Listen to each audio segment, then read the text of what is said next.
Okay, everyone. Good morning. First things first, let's do what we always do and just throw me a quick note in the chat to let me know that you can hear everything okay. And I'll stand by.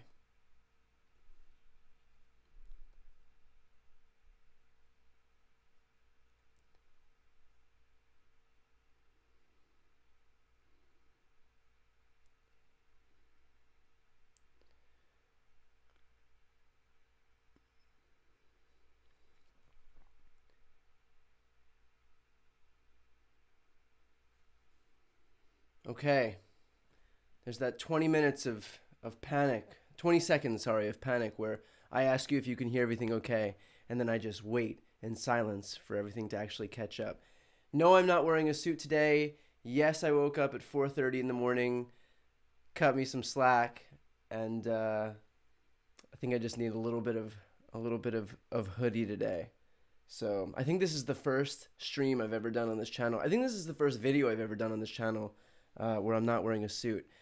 Anyway, with that said, welcome to day 2 of the January 6th committee hearings. Thank you for tuning in. It is very important. I know that there are a few people who would love nothing more than for people not to watch. So thank you so much for tuning in. It is monumentally important just getting those numbers up, not just here, but wherever you watch. If you're watching on TV, if you're watching on another channel, thank you for kind of staying engaged and informed about all of this stuff, because I think that, not knowing what's happening is kind of the goal for a bunch of people. So with that said, let's talk a little bit about what I think was the single most important feature of the first day of the January 6th hearings. We heard testimony on day 1 from a number of senior Trump administration officials. We heard testimony from a guy named Alex Cannon, who is Trump's campaign lawyer. We heard testimony from Jason Miller, who's a senior Trump campaign spokesman. Testimony from Bill Barr, from Ivanka Trump. And that testimony was so important. And the reason that the first day started off with these taped depositions from those people, it was so important because all of those people conceded that they told Trump he would lose the election, that there was no fraud, and that they accepted that there was no fraud. Even Ivanka said she accepted it when Bill Barr called these claims of fraud bullshit. So everybody in Trump's orbit, from his lawyers to his spokespeople to his attorney general to his own daughter, all accepted the fact that there was no fraud in this election. And why that was so important was it laid the foundation for everything that followed. So, when he peppered his supporters with the big lie on a daily basis, when he pressured state legislators, when he pressured election officials, when he called Brad Raffensperger and asked him to find 11,780 votes, when he pressured Mike Pence live on stage at the Stop the Steal rally, and ultimately, when he incited his coup attempt, all of that stuff was done despite Trump knowing that he didn't really win, meaning that he knew he was lying, meaning that he did all of this with criminal intent to defraud the United States of America. That was like the genius of starting off the hearings right off the bat with these taped depositions from all these senior Trump administration officials, is that we knew that Trump knew that he had lost because all these people told him he lost. And so the fact that he went out anyway and did all this stuff and pressured these people and spouted the big lie and incited that coup, all of that was done with criminal intent, with corrupt intent, because he knew the truth. He'd already been told it. All these people told him.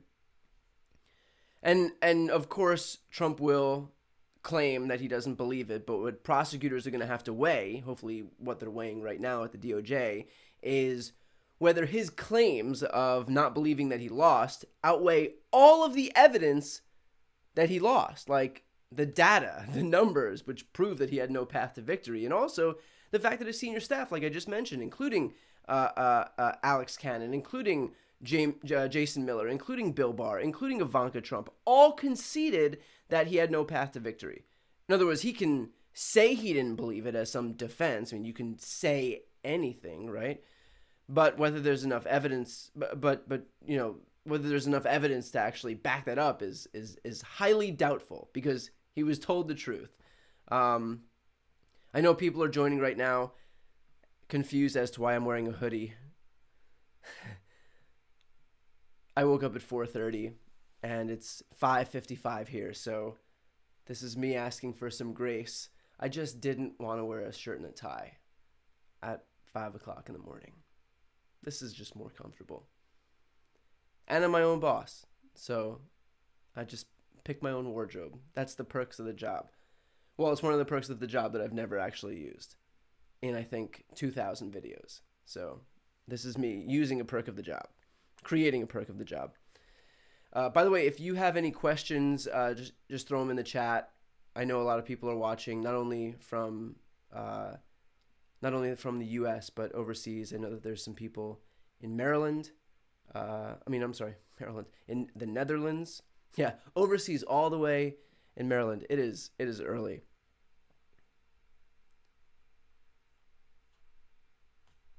People are watching from Canada.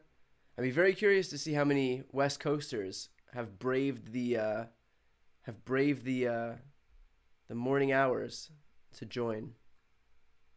Anybody out here from the West Coast?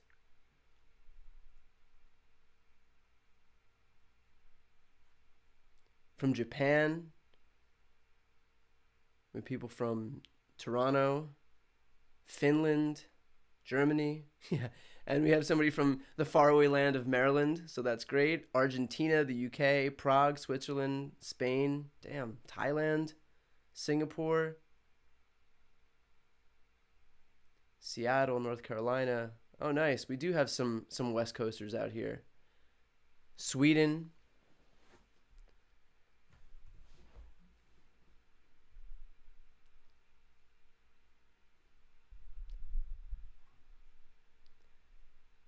Sydney, Tokyo, Vienna. Damn, it is wild. Melbourne, Palm Springs, NorCal, Texas, UAE, Netherlands, Las Vegas, Nebraska, Connecticut, New York. Wow. That's wild. I mean, people are here from everywhere watching this stuff. And that's great. I'm glad that people are so engaged in this stuff. I'm glad that people are paying attention. New Zealand, 1 p.m. in New Zealand. Must be nice. casual 1 p.m. hearing. Even my dog here didn't get out of bed. He was like, nah.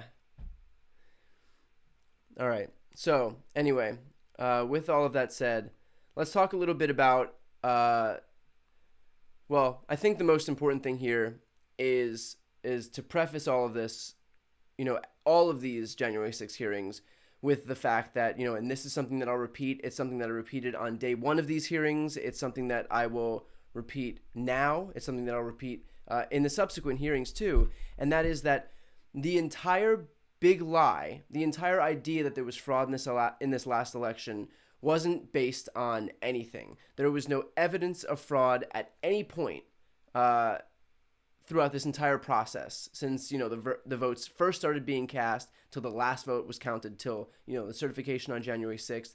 There was no evidence of fraud. They brought forward 60 court cases, and at no point did any judge, including I think 8 Trump-appointed judges, ever concede or say that there was any fraud. They brought it forward to Republicans of state, none of whom said that there was any fraud. They did a bunch of recounts and audits. All of those recounts and audits proved the original counts out. So there was no faulty numbers. Even those recounts, like they did an audit, the fraud it out in Arizona. It was a Republican operative outfit who did that audit. That actually showed that that Joe Biden won more votes than Trump than initially thought in their audit. And their audit's obviously not to be believed, but even like the sham audit bore out this idea that not only did Trump lose, but he actually lost worse than the original count. So I think that's important because obviously they have no evidence of any of the stuff that they're saying that they predicated all of this, insurrection over. And not only do we not have any evidence of fraud, but we actually do have evidence of Trump trying to steal the election. We have his call with Brad Raffensperger, the Georgia Secretary of State, where he attempted to ask him to find 11,780 votes. We, of course, know that he invited state legislators to the White House. I believe the Michigan Speaker of the State House was invited out. Again, the whole point of this was in broad daylight to convince these people to send alternate slates of electors. So even though a state like Michigan voted for Joe Biden, he was like, screw it, let's just have them send their own slate of electors, Trump electors, even though they didn't actually win. There was, of course, pressuring Pence.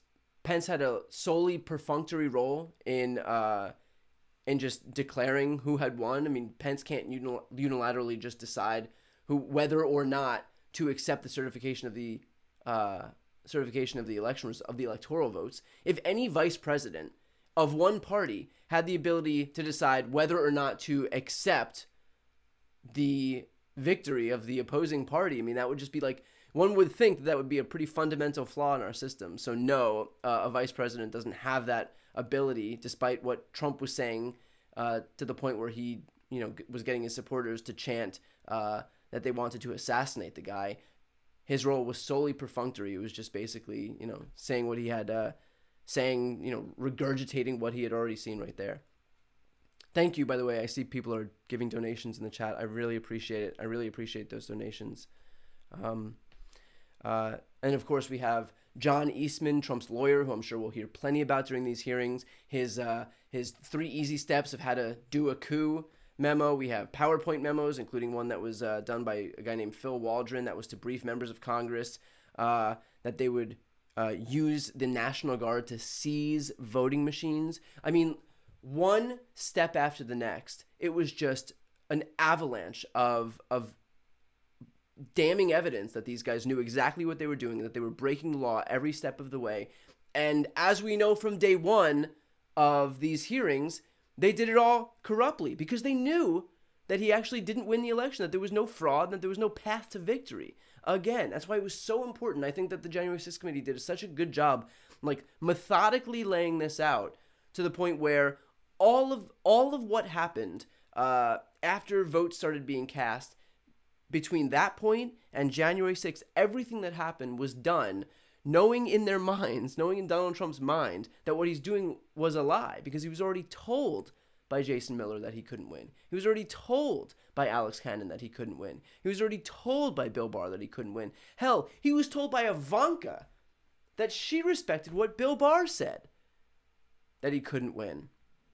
So at no point in any of this was any of this big lie actually to be believed, because Trump knew. He was already told by these people, meaning that everything that he did after that was just complete bullshit. He already knew the truth, and they already laid that out. I mean, these were depositions under oath. These people weren't lying. They're not gonna risk jail time for Trump during these depositions. They're gonna tell the truth. Of course he knew.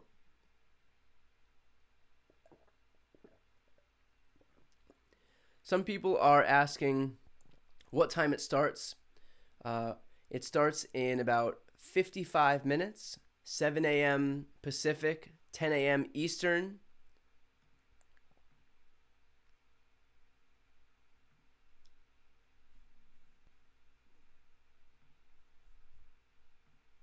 By the way, real quick, I should add before I go on, if anybody's new to this channel, just tuning in for the first time, please subscribe. Please hit the subscribe button. That is the single best way to support my work. So if you're new here, please subscribe. I appreciate it.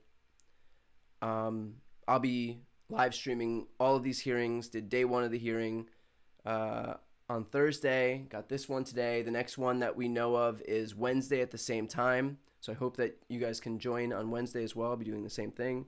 So yeah, if you haven't yet subscribed to this channel, please do me a favor. That is the single best way to support my work. I would really appreciate it.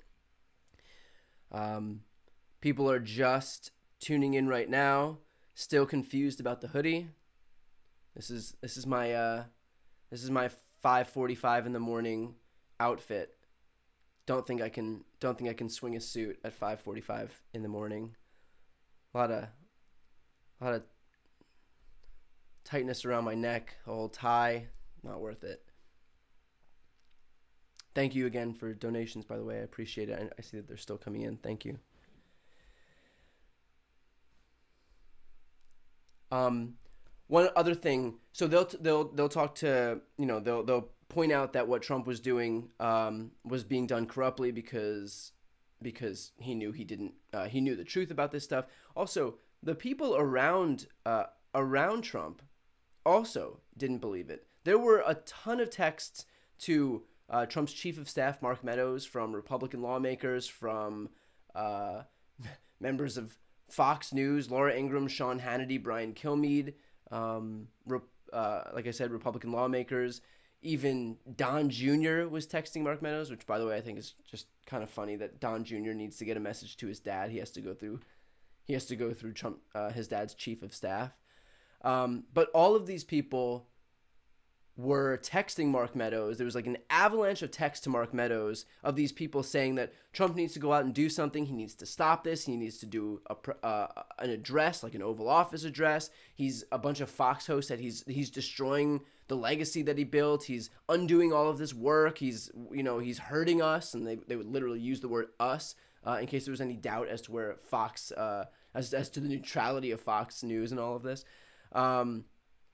And I think what that shows is they knew that Trump was responsible, because why would they want Trump to denounce it if he had nothing to do with it, or if these people were Antifa? Like, why would Antifa listen to Trump if they weren't summoned by him? Of course they knew that all of these insurrectionists were summoned by Trump. That's why they reached out to Mark Meadows to get Trump to make some address, to try to get these people to dissipate, because they knew that the only person that these people would listen to was Donald Trump. And so, like, that's the craziness of all of this, is these Fox hosts were coming on air afterwards and saying, like, oh, there's a good chance that this was Antifa. There was a good chance that this was some false flag about the FBI, that law enforcement was infiltrating the crowd, that a third of these people, half these people were law enforcement, and they drove people toward the Capitol. I mean, it was just like one bullshit excuse after the other to deflect attention away from Trump. But what's ironic is that while those people were on air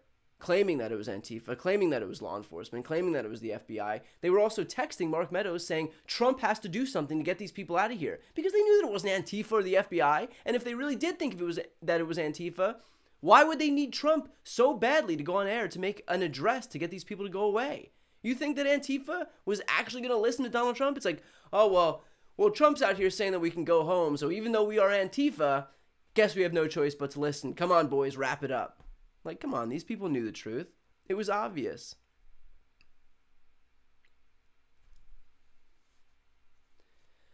I think another big theme of these hearings that we'll hear about is that yes, accountability is monumentally important, but this is also about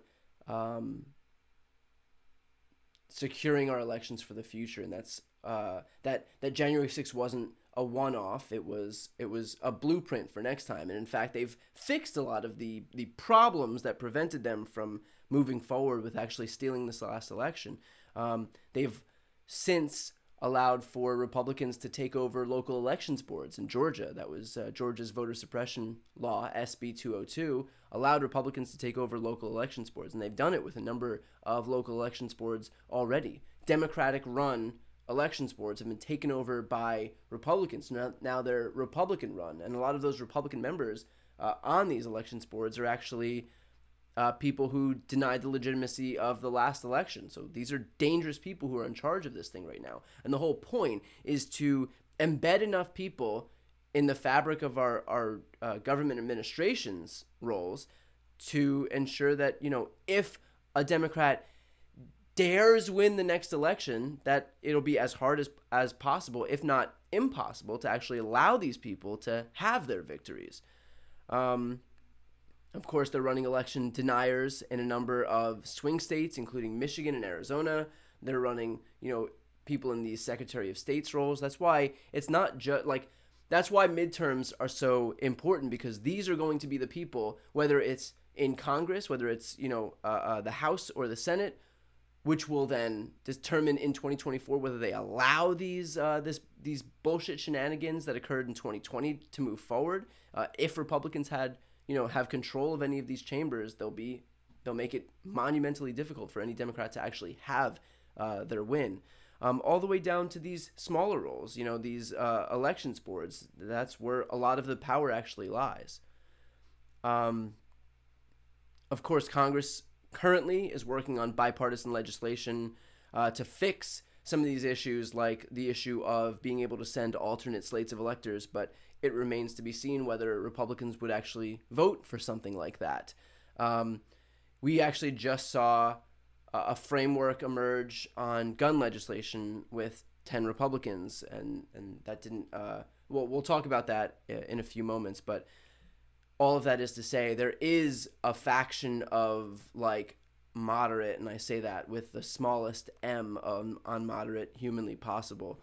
This is moderate by today's standards, where we have a mostly authoritarian faction of the Republican Party leading half of our government. So, but we have a bunch of bipartisan senators working right now to fix a bunch of these, to stave off some of these issues, to fix the issue of alternate slates of electors and some other loopholes that the Trump campaign was able to exploit in the last election. But it remains to be seen whether Republicans will actually vote for it. We haven't seen any text of any bill, so, stand by on that. If anything comes forward, of course, I'll cover it.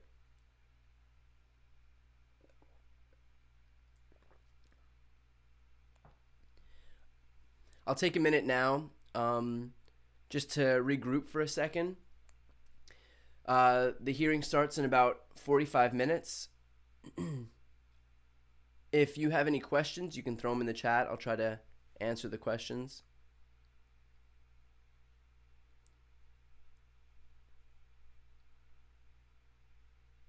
I'll also circle back in a little bit and just kind of go back over what happened on day one of the hearings for people who might not have watched. But yeah, in the meantime, throw any questions that you might have into the chat, and I'll try to answer them. And good morning to people just tuning in. I appreciate you taking the time and waking up today.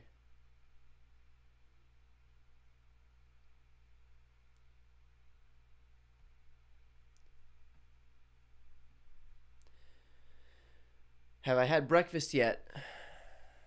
This is my breakfast right here. I don't actually think I could even eat this early. Yeah, somebody, Johnny Doe says, why would Antifa protest their president winning? It's true. Like, why would Antifa have any reason that they want to protest if Joe Biden won? It's like we did it. Let's burn this place down.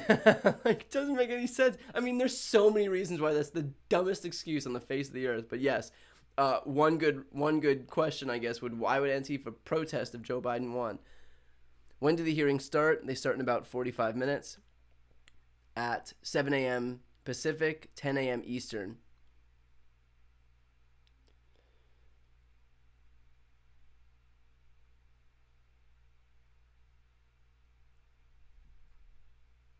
Someone said that CNN is reporting a delay. Let me see if I could find any information on that.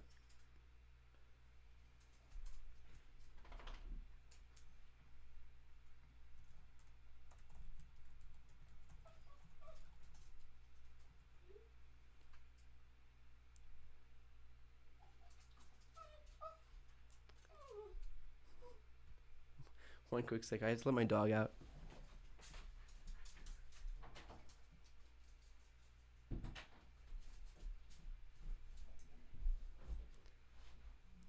Okay. Let me see if I can find anything on a delay. I haven't read anything about that. In any case, if I hear anything about a delay,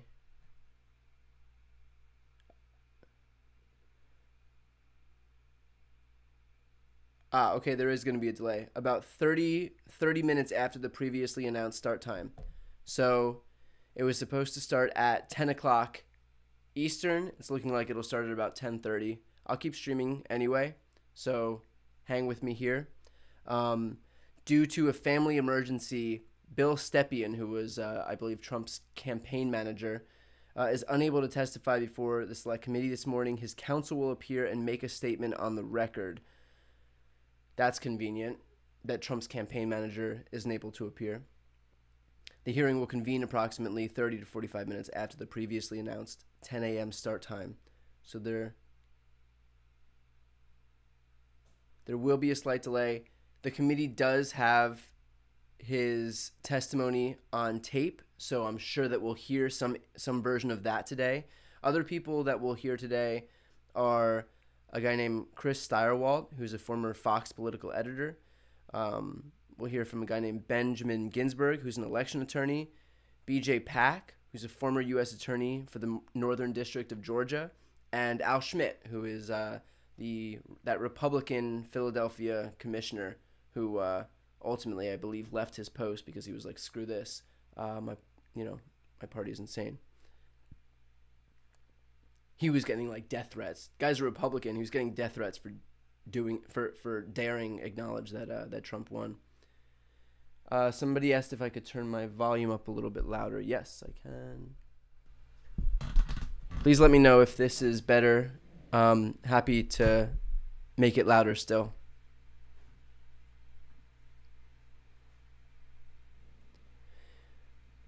Will there be a day when an election is decided by the popular vote? Unlikely in this country. We have something called the National Popular Vote Contract, but it requires a majority of states to sign on to it. Doesn't look like that's going to happen because the Republican Party benefits from not having a popular vote, obviously. I can't remember the last time. I believe, Republicans have won the popular vote, like, one time out of the last 8 elections, half of which they were able to win using the Electoral College.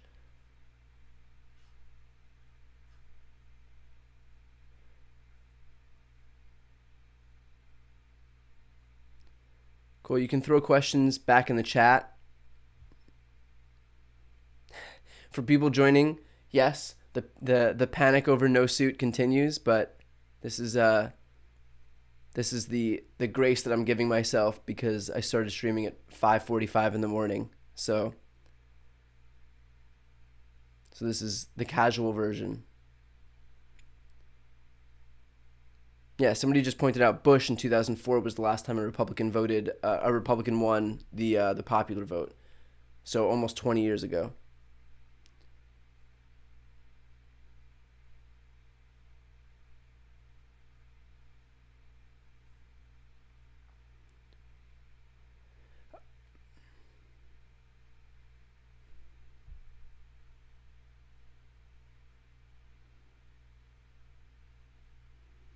So for people just joining, there will be a slight delay for the start time of the hearings, about a half hour.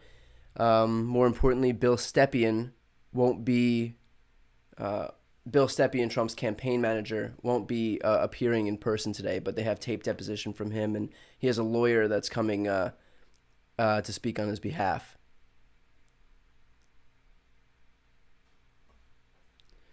Also,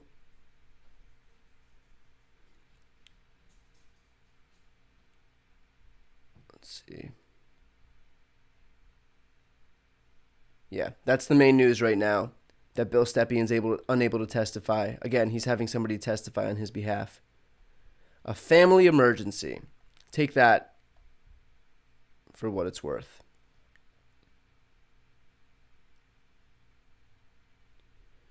Okay, let's talk about some of what we heard from the first.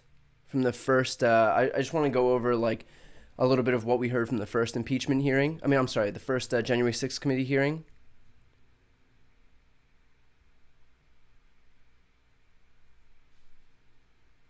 And that was, for people just tuning in, what I think is the most important part from that hearing. The most important part from that hearing is that they began with these tape depositions, and I apologize if people heard this, because when I first started out this stream, this is what I spoke about as well. But we have a lot more people here, so I just want to reiterate this kind of stuff. The first hearing, I think what the smartest part for these people was, what the smartest part for the committee, what they did so well was they started off these hearings with tape depositions from Trump campaign spokespeople, from Trump lawyers. We had Alex Cannon, who was the campaign lawyer. We had Jason Miller, who was the campaign spokesman. We have Bill Barr, who had been his attorney general, and we had Ivanka Trump, among others, all who conceded that they had told Trump he would lose the election and that there was no fraud, and that they even accepted that there was no fraud. Of course, Ivanka in her deposition said that she was told by Bill Barr and that she respected Bill Barr and she accepted his position. So what that tells you is that all of the people in Trump's orbit knew that there was no fraud and that there was no path to victory for him, which means that Trump knew that there was no fraud and that there was no path to victory for him. They all testified under oath that they told him that there was no path to victory for him. So what they did was lay the foundation for the fact that he knew the truth because he was told the truth. He was told the truth by Jason Miller. He was told the truth by Alex Cannon, his lawyer. He was told the truth by Bill Barr. He was even, ostensibly told the truth by his own daughter, which shows that all of what followed, all of the big lie on a daily basis, all of the, peppering these state legislators, all of these peppering Mike Pence as vice president, all of these, inciting the insurrection on the Capitol that day on January 6th, all of that was done knowing in his mind that he didn't actually win the election. And so I think that's so important because it shows that he had corrupt intent. He had criminal intent. He knew the truth, and yet he made the conscious decision to defraud not only his supporters that day at the Capitol, but the American people. They showed through these tape depositions that he knew the truth. He was actually well aware of the fact that he lost, that he had no path to victory, that the numbers didn't support his claims. So he made the conscious decision, the corrupt decision, to actually move forward with all of these lies anyway, to incite these lies anyway. Tweeted, "Be there on January 6th, will be wild." He did that knowing full well that he lost, that there was no path to victory for him.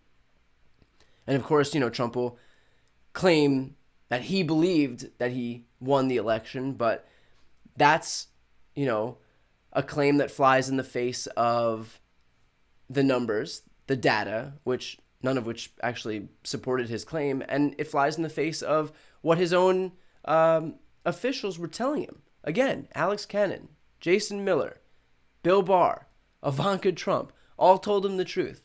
And so for him to come forward and claim that he believed he won, what actually supports that claim other than his deepest hopes and desires? But none of the people around him actually had any evidence that he won. None of the numbers that he was looking at had any evidence that he won. Like I said today, we're going to hear from somebody who worked at Fox. I'm assuming these are people who who he called and chewed out because they rightfully called the election for Joe Biden. I'm sure that we'll hear plenty about that and plenty about the fact that they gave him, just like we heard from Barr and Ivanka and Miller and Cannon, just like we heard from all of those people, that there was plenty of evidence to support the fact that he lost this election. I'm sure that we'll hear, when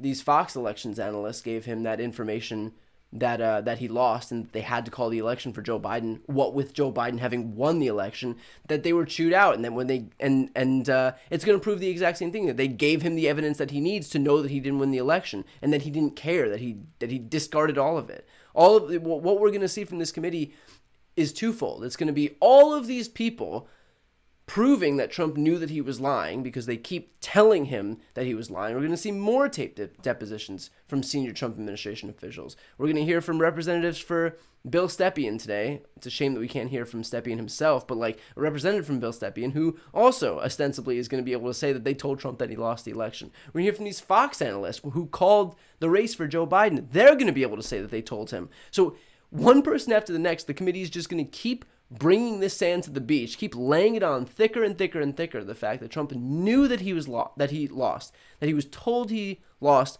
time and time and time again, and yet opted to move forward with the big lie anyway. We're going to hear that, and we're going to hear, the devastating impacts of that lie, the consequences of that lie, the violence, how much Trump knew, how involved he was, how much he was aware of these far-right white nationalist militia groups like the Oath Keepers, the Three Percenters, that they were coming to cause violence. I mean, there was there was some preview in a video clip in the last committee hearing where Trump supporters were well aware of the violence that was going to occur that day. They said, just keep watching. Something's going to happen today. You'll see. We saw a ton of people say stuff like that. This stuff was coordinated. They had conspired long. It wasn't just random spurts of violence. This was coordinated violence. So we're going to find out just how much Trump was involved in that as well. But just the incitement itself. Forget about all of the conspiring, the seditious conspiracy. Forget about all the conspiring to actually create this violence on January 6th. Forget about all that. Just him peppering the big lie. Just him pressuring these state legislators, just him pressuring Mike Pence, just him bringing these people to the Capitol. Just his involvement right there was all done corruptly, with corrupt intent, because he knew that he didn't win.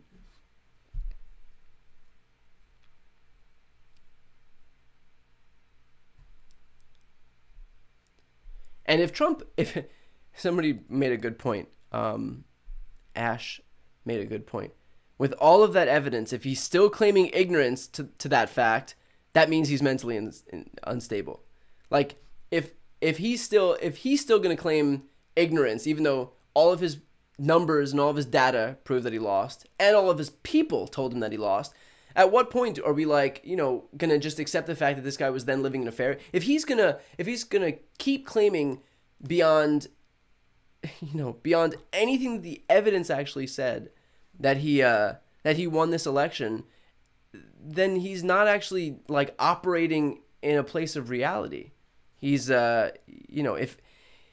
if the whole world is telling you 2 + 2 is 4, and the numbers, when you weigh them out in their math equations, say 2 + 2 is 4, and all the people around you say 2 + 2 is 4, then at some point, if you're just gonna still claim that it's 27, then we're talking about somebody who, like you said, is mentally unstable.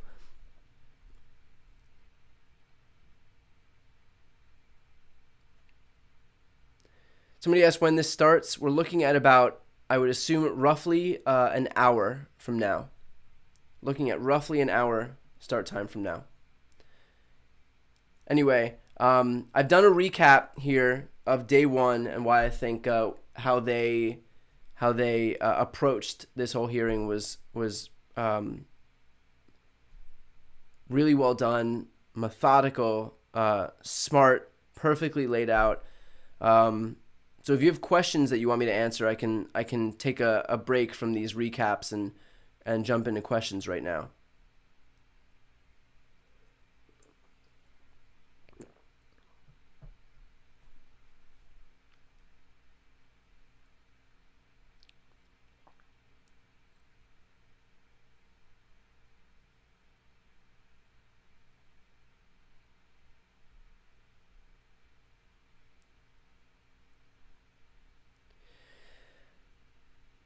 Somebody asked, consequences when? Because I swear it feels like there will not be any consequences. I know, I agree.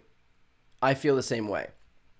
I spoke with Dan Pfeiffer for my podcast this week, and if anybody's looking for a podcast to listen to, I would recommend subscribing to mine. Is No Lie with Brian Tyler Cohen on Apple Podcasts, Spotify, all those platforms. I spoke with Dan Pfeiffer from Pod Save America. He was also Obama's communications director, and I asked him, I was like, do you think that, like, I was like, I know that you didn't work in the Justice Department, but he was a high-level advisor to Obama. Do you think that the DOJ is moving too slowly, or is this an appropriate speed given what this is? And he was like, I'm not so concerned about the speed. I know everybody is like, when's Merrick Garland going to do this? When are we going to see some movement on this thing? I'm not so concerned about the speed, but rather the outcome. Like, that's my top priority, is making sure that that we see the outcome that we want, regardless of whether it's like Monday or Friday or 4 weeks from now or 2 months from now. Whatever it is, obviously, you and I all want to see this happen quickly because, dear God, it's been so long and it feels like there's not going to ever be any accountability. But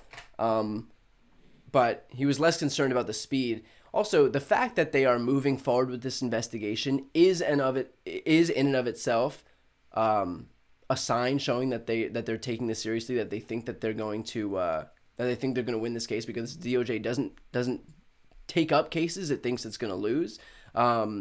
Obviously, the orbit is getting closer and closer to Trump, and also obviously it's hard not to look at this and be like, how long could this take? This is the most open, shut, cut and dry case that we've seen. But, I mean, look, clearly getting closer and closer to him. So I'm going to reserve my harshest judgment for when we actually see some type of result from this DOJ investigation.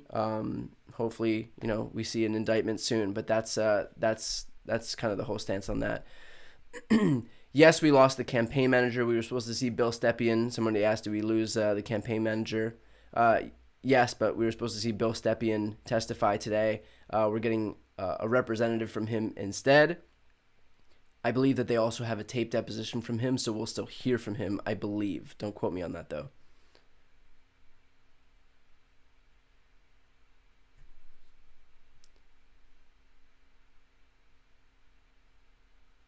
Watching from Belfast, America is nuts. Yeah, that pretty much sums it up. Nothing else to add on that one.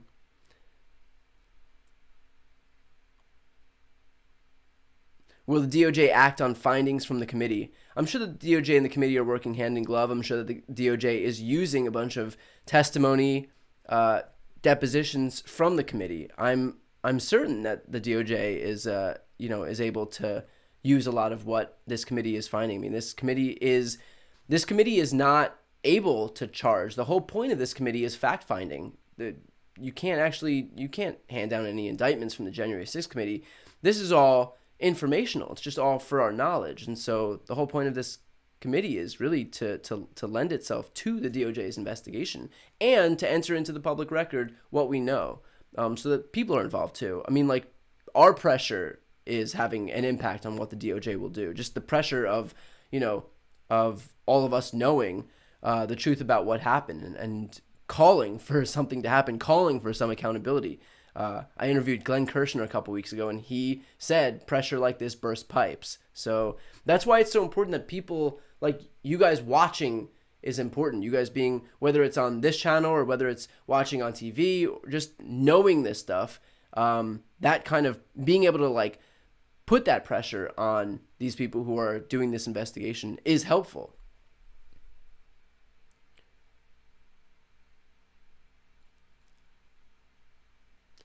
Will this go anywhere this time? Laura asks, will it go anywhere this time? If Trump isn't indicted, then why have this?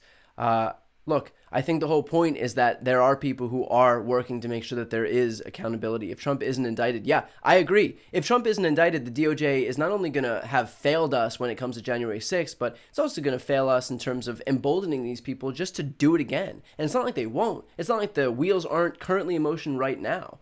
I mean, like I said, about 10, 15 minutes ago, Republicans have already sought to fix a bunch of the problems that stopped them from stealing the last election. They've already passed laws like SB 202 in Georgia that allowed them to replace Democratic-run local elections boards with Republicans onto those boards. They're pushing, big lie candidates in a bunch of these elections. Doug Mastriano, the Republican nominee for governor in Pennsylvania, is running on a platform of regardless of who wins in Pennsylvania, he's not going to sign any certification for Joe Biden, for the Democrat, whoever runs in 2024. He's only going to allow Republican electors to move forward. Like, that's what these people are overtly running on. So this idea that like the DOJ would not do anything is not only giving Trump a free pass, it's not only giving all of these people a free pass who inspired the events of January 6th, but who are seeking right now to do the exact same thing in 2022, 2024, and beyond. So yes, that would be a massive, massive missed opportunity and major loss and probably death knell to democracy if the DOJ doesn't act. Can a former president be fully charged, or are they still under the OLC protection?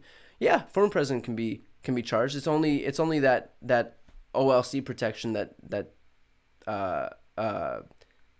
purports to say that I mean, it's just guidance that says that the president can't be charged, a sitting president can't be charged, but that's not in statute. That's not a law. But they operate under that idea. Anyway, in any case, a former president, of course, can be charged.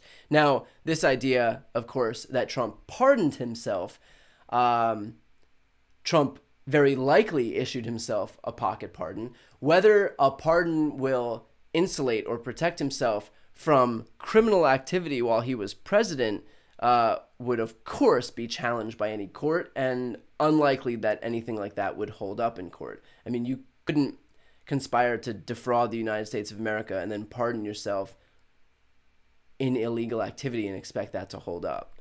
I'm sure he issued pardons not only to himself, but all of those people in his orbit as well. We know from the committee last week that Republican lawmaker Scott Perry asked Trump for a pardon. We also have past reporting from CNN that Mo Brooks, Andy Biggs, and Paul Gosar also requested pardons. If that's accurate, that's another 3 Republican lawmakers.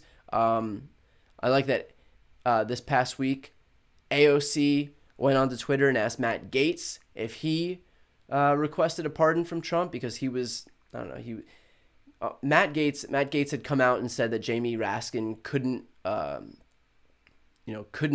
faithfully execute his duties as a member of the January 6th committee because he's too influenced, too colored by the fact that his son had passed away. I mean, it was like the most vile, depraved, reprehensible thing he could have said, to take a shot at Jamie Raskin while his that he's unable to fulfill his duties because his son had passed away, which is absurd and fitting for Matt Gaetz.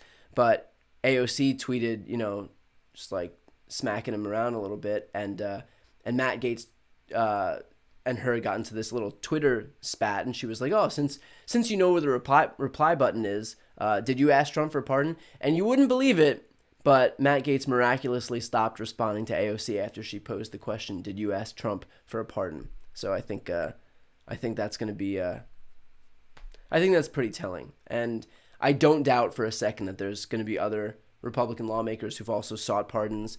I know one thing that was interesting in let me see. I know one thing that was interesting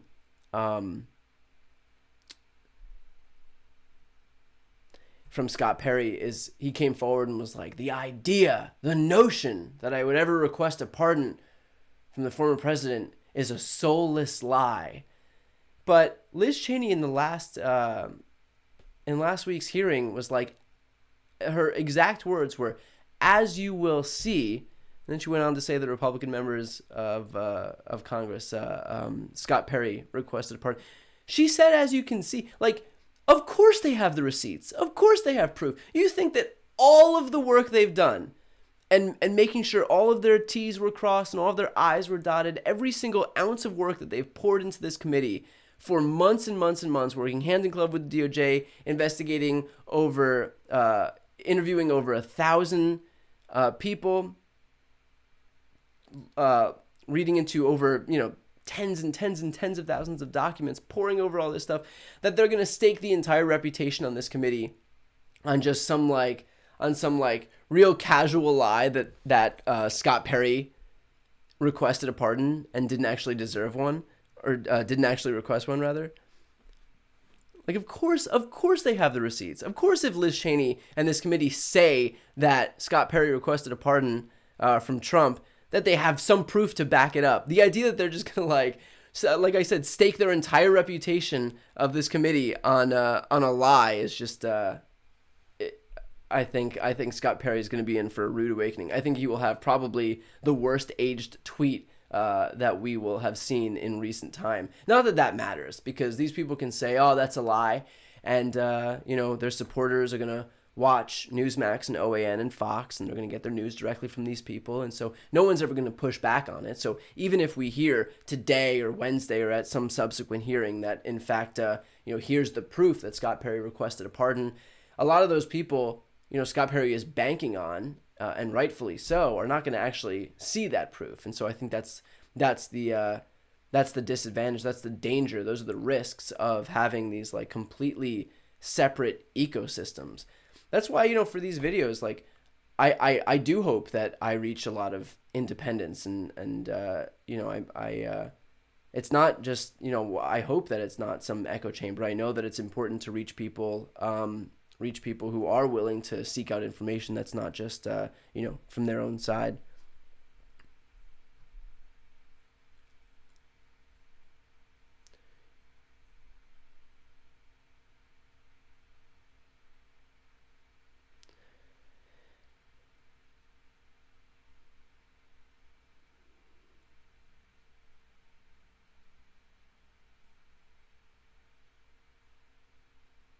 So I'm going back to the questions from earlier because I went off on some rant about Scott Perry and his pardon in AOC.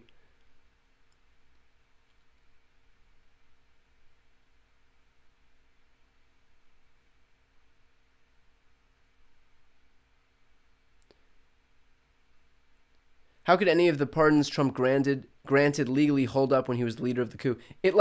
Any of Trump's pardons likely wouldn't hold up. I don't think you can commit a crime and then pardon, like, it would be completely it would run completely counter to any laws in this country.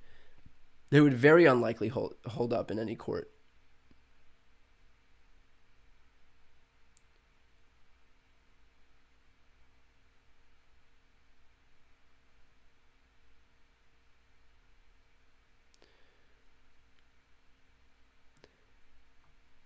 If the DOJ charges Trump, can a Republican president pardon him and Trump runs again?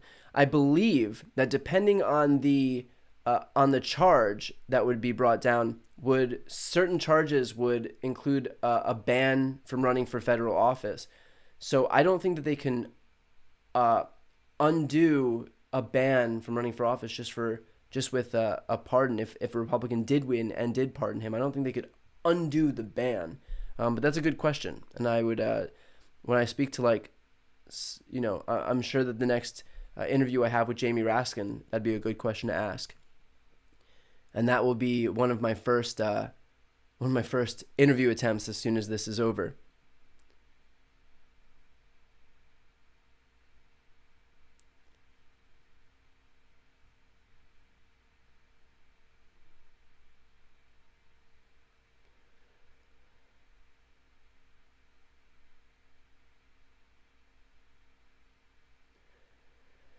Should the president of the U.S. be held to a higher standard in terms of his behavior rather than a lower one in that regards? That's concerning like the OLC guidance, that a president can't be charged while he's in office.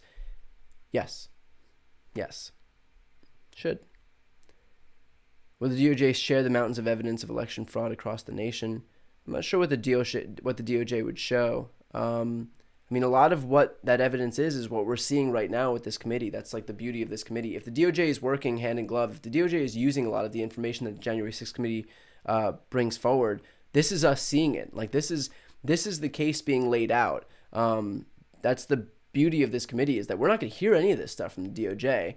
The only way that we're able to hear any of it is just thanks to this committee doing these public hearings. And by the way, it's important for people watching not just to consume this stuff, but if you see clips that you think are effective, post them yourself. Make sure that your circle and your extended people all are able to see this stuff. I think that's like especially important as well. It's not just like, you are not the end user. I think anybody watching here is not the end user. Like, you have the ability to be messengers for your own people, for your own extended networks who aren't watching this stuff. So I think if you see a clip that's especially effective, if you have, there were a ton of clips from the first hearing that were especially effective. You have Ivanka Trump herself saying that she accepted what Bill Barr was saying when he called Trump's claims of a stolen election bullshit, when he called Trump's fraud claims bullshit. You had Ivanka Trump herself say she respects Bill Barr and she accepted what he was saying. You think that that's not effective for Trumplandia?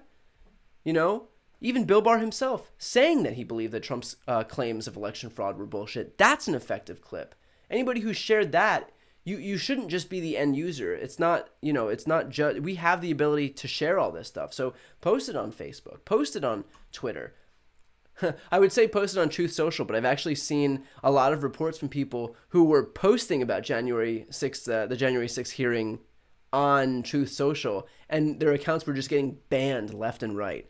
So free speech, except for speech that is mildly inconvenient to their narrative, which I think is so funny.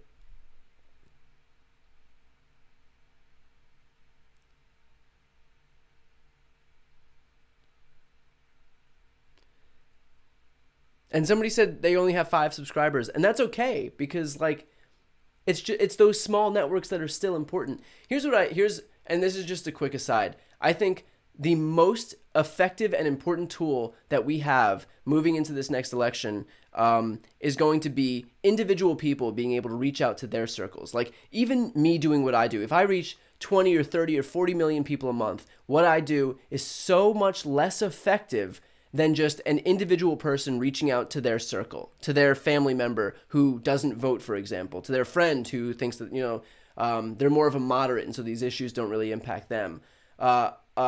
A daughter or a son who might have just turned 18 or 19 or 20. That is going to be so much more effective than me screaming into the ether. Hopefully what I do is able to reach some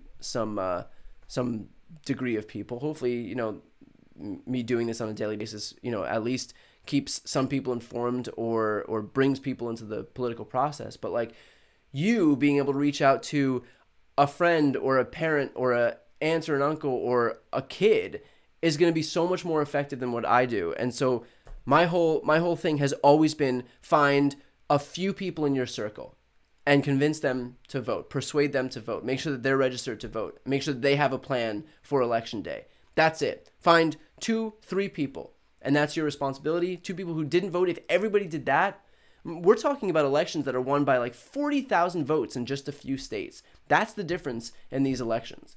So, for people that don't have like big followings, that's okay. That doesn't matter. The answer here isn't to like find like influencers to like change the election results. Although I think like having athletes and musicians and actors and reach out to younger audiences especially is super important. But like, you have so much power, and I know everybody has somebody in their life who doesn't vote. I do. I think if you're able to reach those people, that will be the most effective tool. When I was talking to Dan Pfeiffer for this week's podcast episode, he said we don't have to, he even acknowledged like we don't have to get any Trump supporters to support Democrats in this next election. We just have to make sure we turn out as many of the Democrats who came out in 2020, in 2022. So I think that's important. Like, this isn't an insurmountable task. We don't have to flip anybody who's like one of these, we don't have to like reach out to like these stop the steal insurrectionists and get them to vote for Joe Biden. We just have to turn out the people who we know will vote and bring new people into the process who might not be interested in politics, but who might be impacted by Republicans stripping women of their bodily autonomy, who might be impacted by gun violence in this country. You can be a parent who doesn't give a shit about politics right now, but if you're scared to send your kid to school because anybody can get their hands on an AR-15 in this country, then politics impacts you.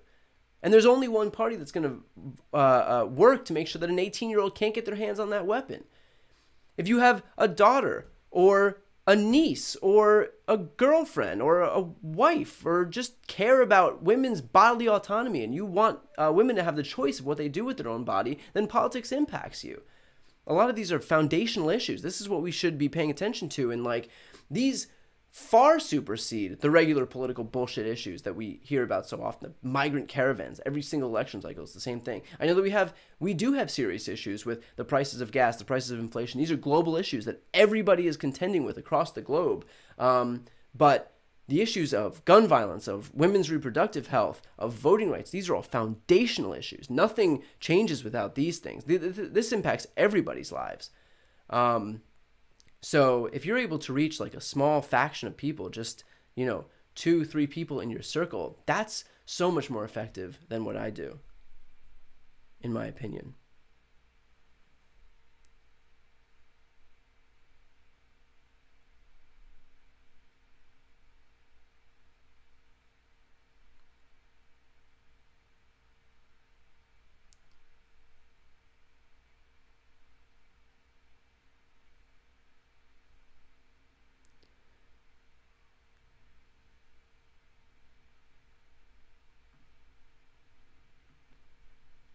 Okay, going through the chat to see if there's any questions that I can answer.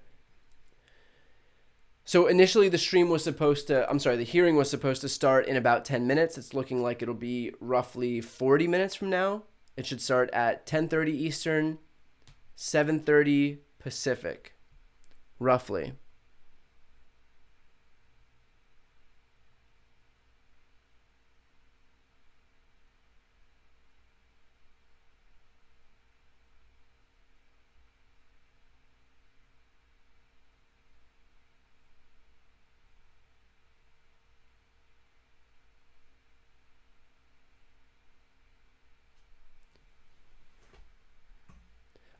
Take this moment right now while we're waiting for, getting closer and closer to this hearing beginning. If you're not yet subscribed, please consider subscribing to the channel. That is the best way to support what I do. It's free. Just hit the subscribe button.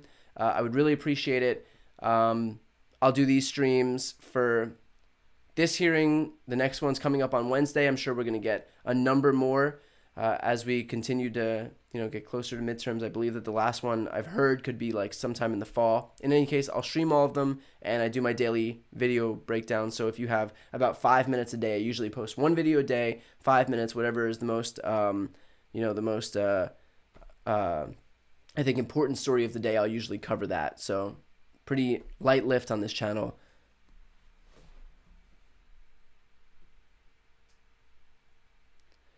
Why won't the Republican Party put more preventative measures in their gun talks? You would think that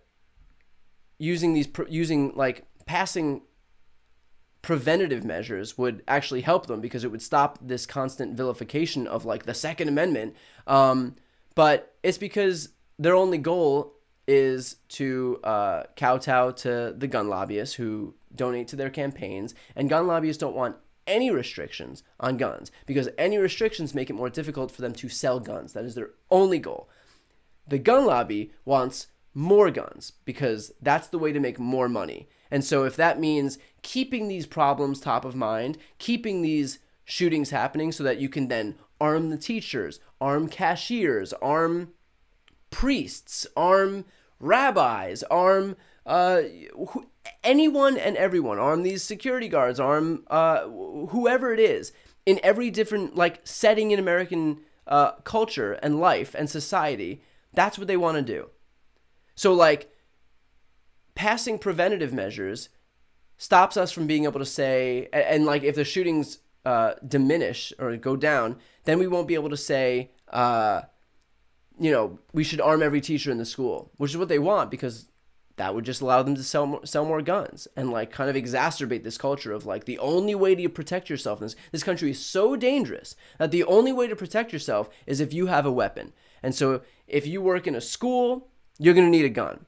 If you're an administrator, you're going to need a gun. If you work in a grocery store, you're going to need a gun. If you work in a church, in a synagogue, in any house of worship, if you work at a concert, in a hotel, in a casino, wherever you are, you're going to need a gun. And that is what the gun lobby wants, because that is the only way to sell more weapons. And so they don't want any of these preventative measures. They don't want these red flag laws that would stop these dangerous people who we know are dangerous because their family and their friends came forward and alerted law enforcement that this person poses a unique risk. People that we know are the ones who will likely commit these mass shootings. They won't even pass that, because that would infringe upon their ability to keep this country scared enough that everybody will buy a weapon. That's what they want. This is about making money. They want the mass shootings to continue so that they can continue making money and telling you that you need to buy a weapon. That is the only way to keep yourself safe in this country. It is all about the money. And if you look, Republicans have been donated to the tune of $971,000 just this cycle alone. 204 Republicans, I think, have gotten donations from the gun lobby. 4 Democrats have gotten donations. That's not absolving those 4 Democrats, but man.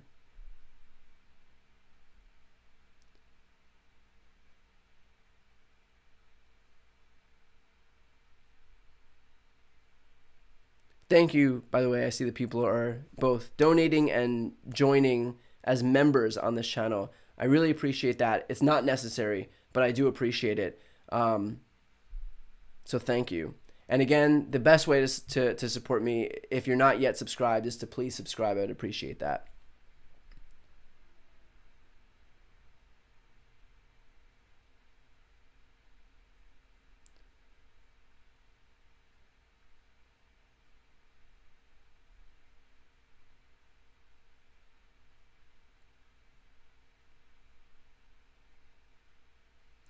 Looks like we are about 35 minutes out from what I believe the start time will be. So slightly delayed.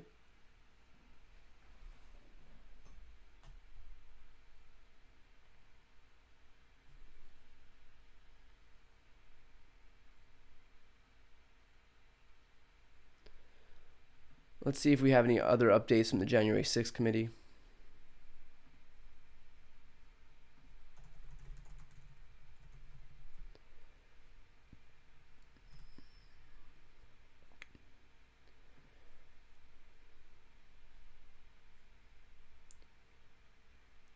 Again, the witnesses that we'll hear from today are, it was supposed to be Bill Stepien, Trump's campaign manager.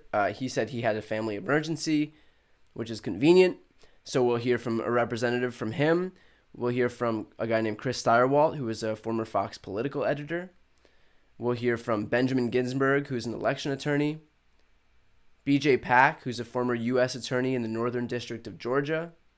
And Al Schmidt, who is a Philadelphia city commissioner, I believe a Republican who was like chased out of his job because a bunch of lunatics couldn't cope with the fact that he dared certify the election results for Trump.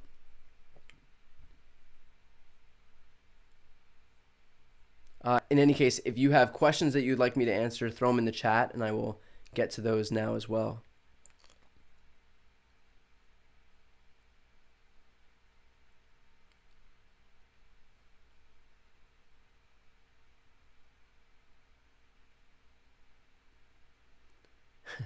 Denise asked to discuss Marjorie Taylor Greene's comments that the committee is defaming the GOP by way of these hearings. The GOP defamed itself by virtue of engaging in all of this stuff. Like, it's not defamation to talk about the lies that you brought. Like, this is a fact-finding mission. There are Republicans on this committee The idea that this is defamation by just bringing this stuff. If you think that you're being defamed by virtue of the committee speaking the truth and bringing forward facts and doing like tape depositions under oath from these people, then that says a lot more about your own consciousness of guilt than anything else. It's like these people are relaying exactly what these Republicans told Donald Trump, or what the numbers told him. If you think that's defaming you, then that shows just how then that speaks volumes. That says everything.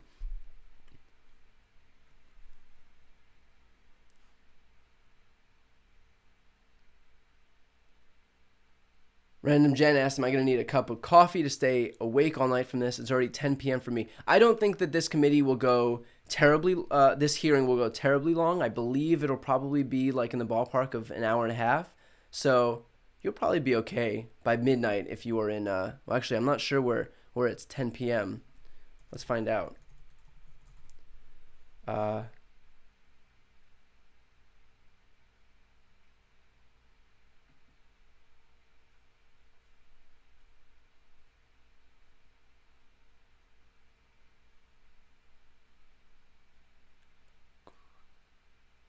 Kuala Lumpur? I'm not sure. But try to make sure that it doesn't go too long. Is Brad Raffensperger going to testify? I believe Brad Raffensperger will be testifying. He won't be testifying today, but I believe that we will be hearing from Brad Raffensperger. That'll be an effective testimony because, of course, we know that Trump asked him on a phone call to find 11,780 votes, which was exactly one more vote than he lost by, which would be so... I mean, like, if you want to avoid the appearance of corruption, you would think maybe not miraculously finding exactly one more vote than you lost by would be a good place to start.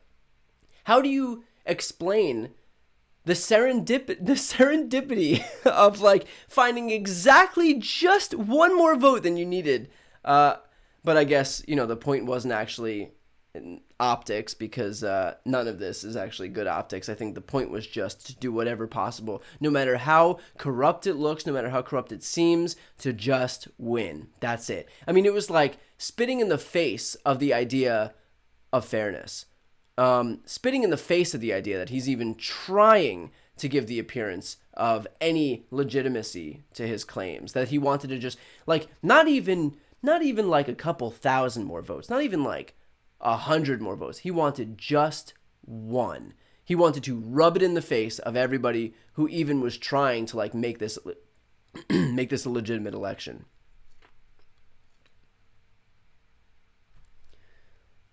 Will this do any good? Is this anything more than performative? It seems a lost cause at this point.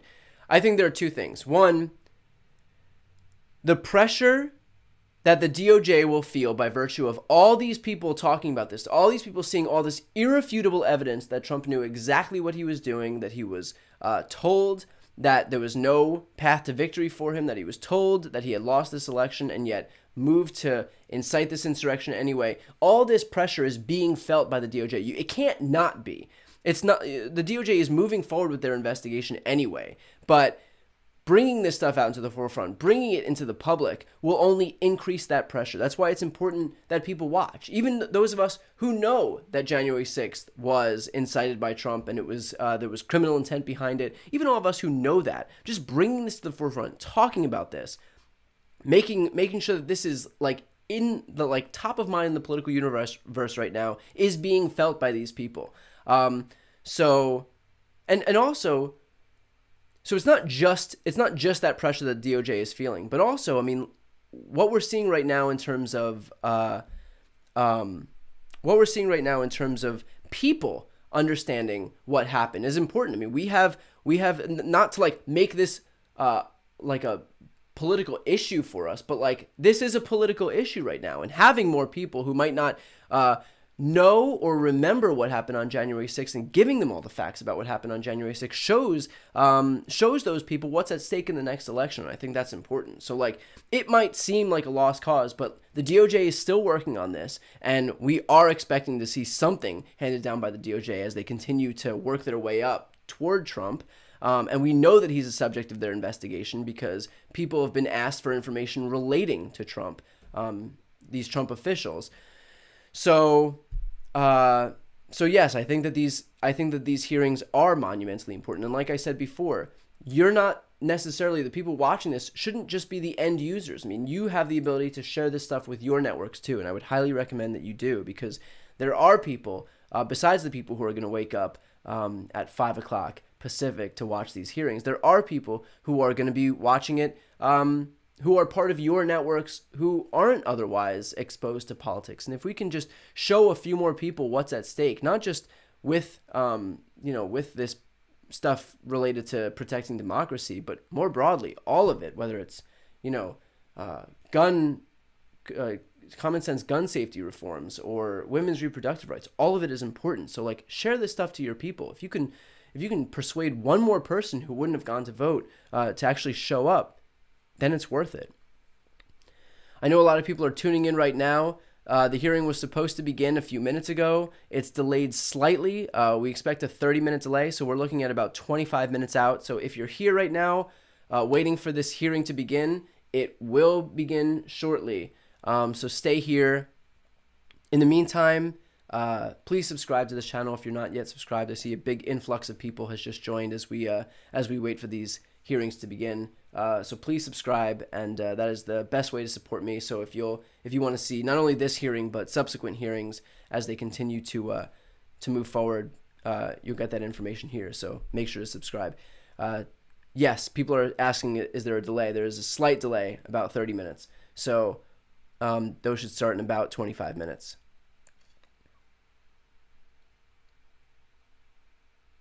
Thank you, by the way, for donations. I see some people are donating. I appreciate it.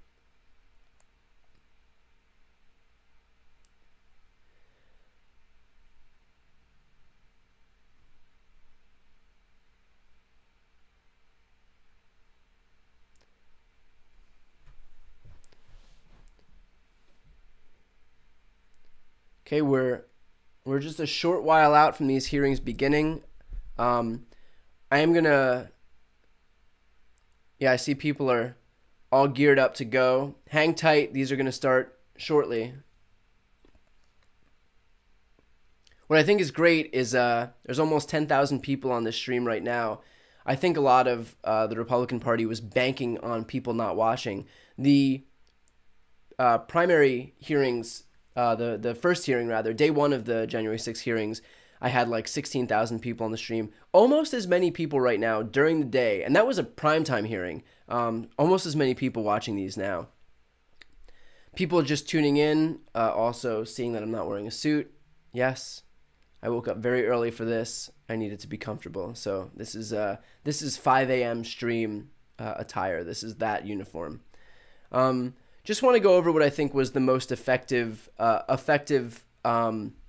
approach from day one of the hearings, what I think was the smartest thing the January 6th committee was able to do from day one. I apologize for people that have been with me since the very beginning, because you'll be hearing this again. But for the new people who've joined in, I think what was so brilliant about what the committee members did on day one is they started off their committee hearing with testimony, taped deposition from a bunch of senior Trump administration officials, and that included Alex Cannon, who was Trump's campaign lawyer, Jason Miller, who was the campaign spokesman, Bill Barr, who was the former attorney general, and even someone like Ivanka Trump. And they all conceded that they told Trump that he would lose the last election and there was no fraud, and that they accepted that there was no fraud. And so why I think that was so important was that they laid the foundation for everything that followed. You know, for peppering his supporters with the big lie on a daily basis and pressuring state legislators and pressuring elections officials like Brad Raffensperger, pressuring Mike Pence live on that January 6th stage, and ultimately inciting a coup attempt. All of that stuff was done despite Trump knowing that he didn't really win. Meaning that he knew he was lying, meaning that he did all of this with criminal intent to defraud the people of this country. So I think that was like the smartest part for them, was starting off that committee hearing and laying that foundation that these people had already come forward, the people in Trump's orbit, his inner circle, all of these top level administration officials, telling Trump that there was no way he won. They laid that out right off the bat. So everything that we're going to see from this committee following is going to be knowing that he was already told that he had lost. So when we find out how much Trump knew with regard to the actual insurrection itself and what these far right white nationalist militia groups were doing in terms of coordinating, what these other Republican lawmakers do, how they were coordinating, how much violence they expected, all of this was done with Trump having known that he lost. And so he knew he was lying because all of these people told him, because none of the numbers actually bore that out. And of course, Trump's going to claim that he didn't believe it, that he just truly believed that he won this election. But what prosecutors are going to have to weigh, hopefully what they're weighing right now at the DOJ, is whether his claims of believing that he won the last election will outweigh all of the evidence that he lost. And that includes the numbers and the data, and also the fact that his entire inner circle was telling him in his ear, you lost the last election. There's no evidence of fraud. So that's going to be a difficult to impossible task for him, because he did all this stuff corruptly, knowing that he lost, and yet he still opted to do it anyway. And of course, besides all of that, we have what we knew publicly. Besides just Trump, besides just now what we're getting the information on Trump's officials whispering in his ear that he lost the last election, despite the data and the numbers showing that he lost the last election. There's also what we knew publicly, which is that when they brought these fraud claims forward in court, more than 60 cases in court, including to a number of Trump-appointed judges, all of them were struck down. There wasn't a single fraud case where they won. Not a single fraud case. When they brought these cases in front of Republican secretaries of state, none of them accepted them. Everything was thrown out. Republican governors, all of it was thrown out.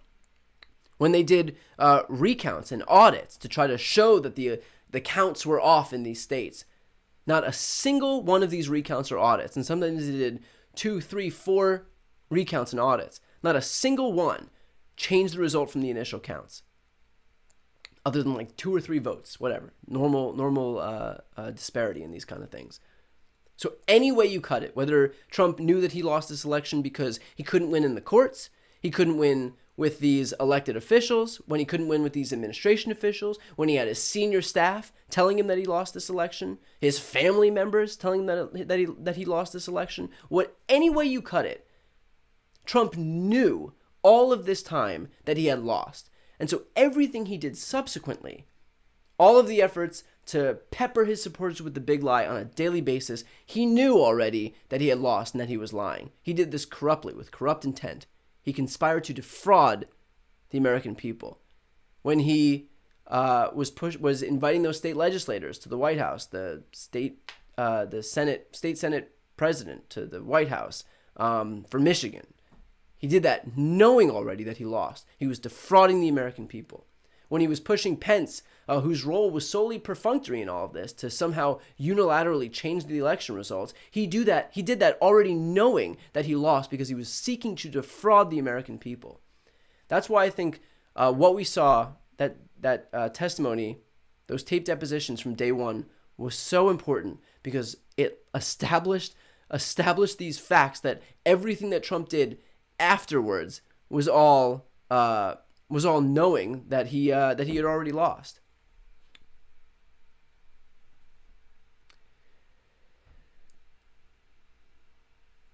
Anyway, you can throw questions. I'll try to answer questions from the chat too.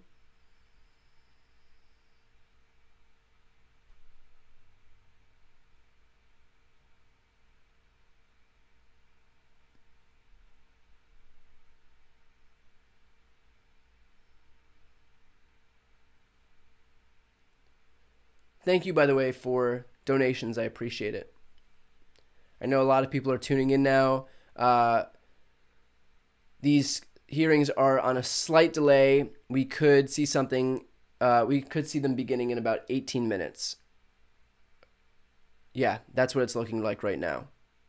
The reason for the delay is Trump's campaign manager, Bill Stepien, apparently had a family emergency. So they will have, I believe, his attorney speaking on his behalf.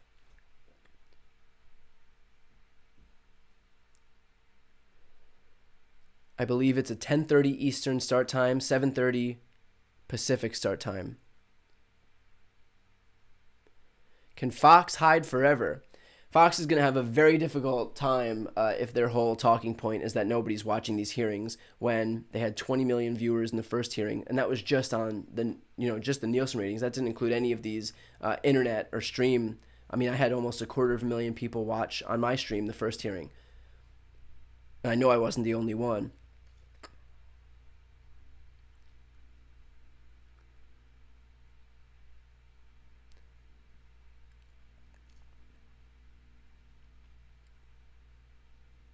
Yes, a family emergency. I don't know what it was. Somebody's asking where the suit is. This is my uniform when I wake up at 4:45 to start streaming. This is like the one piece of grace I gave myself. I was like, I just don't want to wear a tie at 5 o'clock in the morning. Will this committee help toward eliminating the Electoral College? No, this committee won't do that. Eliminating the Electoral College is going to be a heavy lift. We have something called the National Popular Vote Compact, but a majority of states need to approve it, and they haven't. And Republican states won't because the Electoral College actually benefits them. It gives outsized influence to smaller states.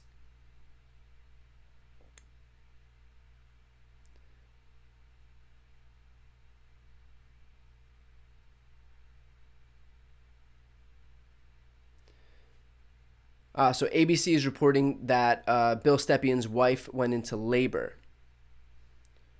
I bet he's like, thank God. It's like, that baby saved me.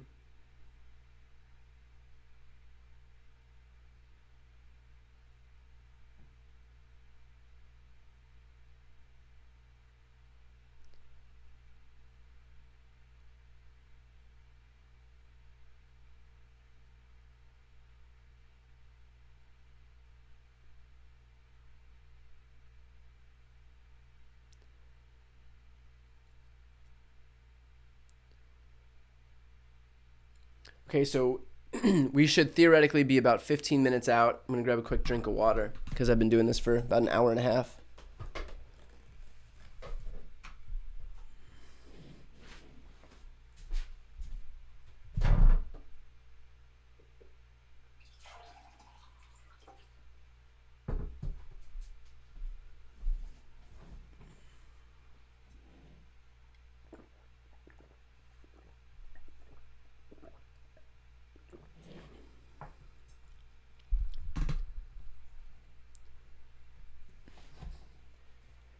We have a lot of people tuned in right now, which is great.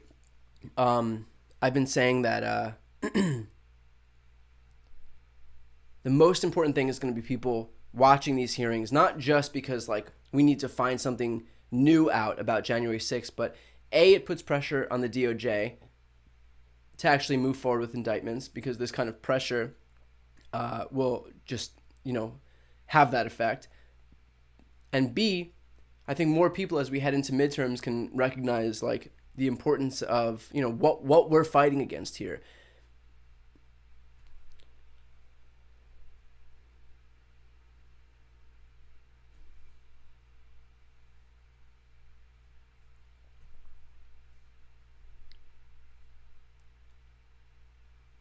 Somebody's saying induced labor.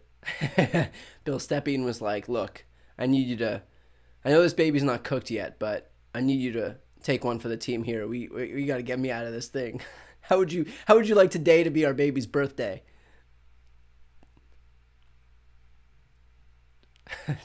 Tracy says, show us the birth certificate. That's right. Republicans want proof that baby was actually born. I know that's a big thing on the right.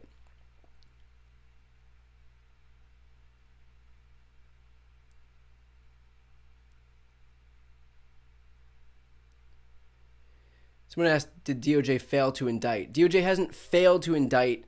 They haven't done it yet. I think what we're waiting to see is, they're obviously working their investigation in conjunction with a lot of what we're hearing from the January 6th committee. I'm sure that they've used a lot of the taped depositions that we've seen from these administration officials. The January 6th committee has done over 1,000 interviews, and they have tens and tens and tens of thousands of documents. I'm sure the DOJ has access to any and all of that, working its way up to Trump. I think anybody with two eyes and 2 ears would recognize that it's moving slowly.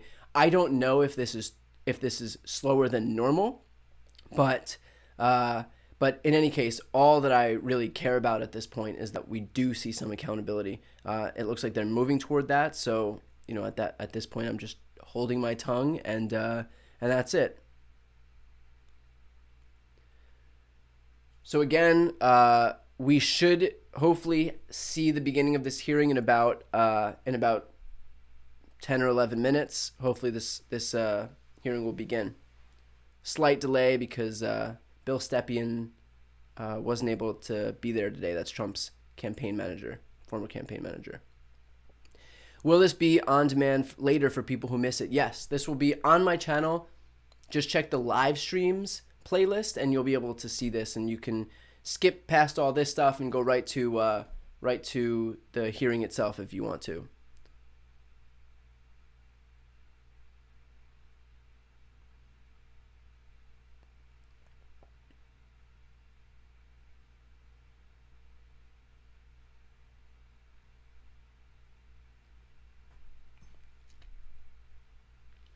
After the DOJ is done, who gets Trump first, New York or Georgia? There are multiple investigations. When I spoke to Glenn Kirshner, who is a former federal prosecutor, he said that, no one wants to be the first to indict him, but once the first person does indict him, then we'll see an avalanche of other indictments. We obviously know that he has legal exposure in the Georgia case, and that is where he, told Brad Raffensperger to find 11,780 votes.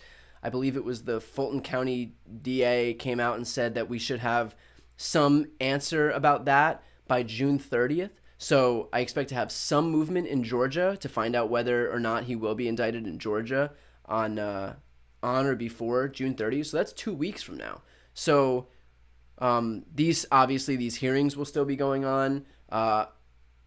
We may have more answers from the DOJ in terms of more indictments that they've passed down. So a lot is going to happen in the coming weeks and months. All of it is going to happen in the coming weeks and months. Whether that's enough remains to be seen. But I expect that we'll see everything that we're expecting to see one way or the other in the coming weeks and months. I actually did interview Glenn Kirshner. It's on my channel. If you're looking for an interview, Glenn had a ton of great information. So if you want to watch that interview, I spoke to him about what happens if Trump pardons himself, what happens, whether the pacing of this, what he expects to be seen in terms of the charges, whether we can expect Trump to be in a courtroom. I asked him all of those questions, so I would highly recommend go to the interviews playlist on my YouTube channel and check out my interview with Glenn Kirshner. And also, for people who've just joined, the committee hearing will start soon. Let's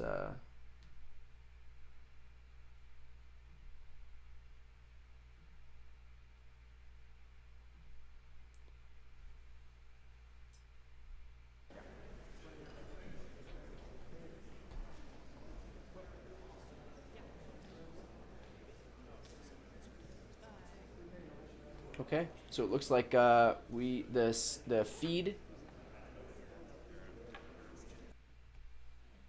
is in. So these committee hearings should start really any moment now. I expect within less than 10 minutes. So if you're here, stay put. This is finally beginning. And yes, it is actually on.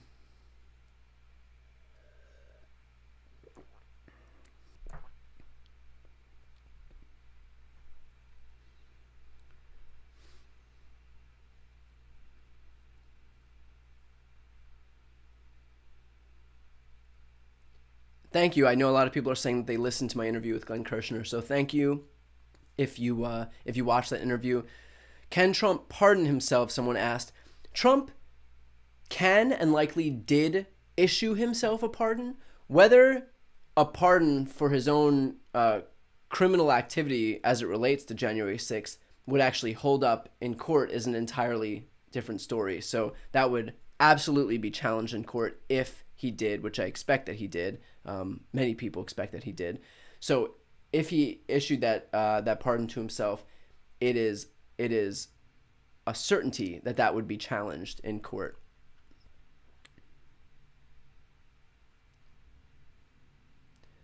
For those who just tuned in, yes, no suit today.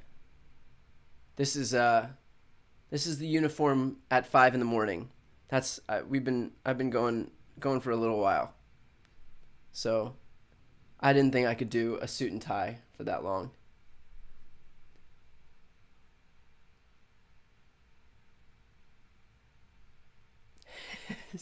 Somebody just wrote, "You can't give yourself a pardon for criminally overthrowing your own government." I think that pretty much sums it up.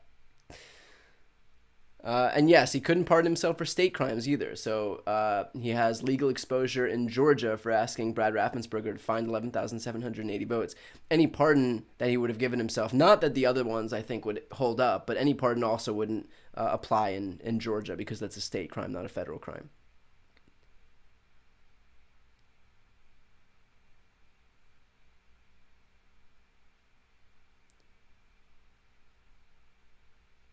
Will Bill Stepien be testifying another day? I'm not sure if they're going to have him testify a different day. I know they have a legal representative for him testifying today, but I don't know if they're bringing him in at another time. And yes, 5 o'clock. Been doing this since 5 a.m. because I am on the West Coast. I'm in Los Angeles. Yeah, I need a sign on my sweatshirt that says "Yes, no suit today." Although I guess that's what a sweatshirt is. It's pretty much an advertisement that I'm not wearing a suit today. Can these trials lead to accountability from Fox? No. This is. I think anybody who knows Fox's role and complicity in this stuff is well aware of it. I don't expect that we'll veer into any of that though.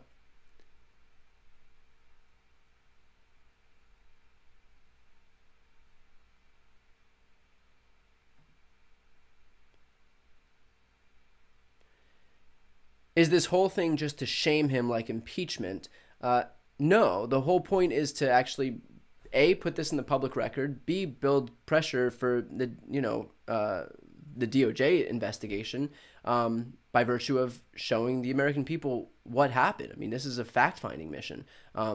This is not just to shame him. This is so that we actually know what happened and can demand accountability based on the facts here.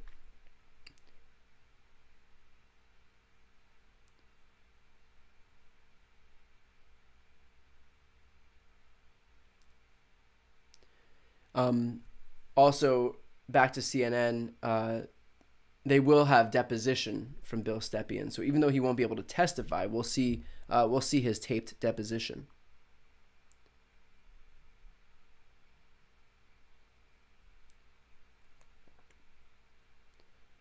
Okay, we are expecting these hearings to begin in just a few minutes. So if you're tuned in, stay here. These will begin any moment now. For those of you just joining, I would just ask, the best way to support me and these live streams is to subscribe to my channel. So if you're not yet subscribed, please hit the subscribe button. It's free. I won't ask for money or anything like that, but that is the best way to subscribe to my channel.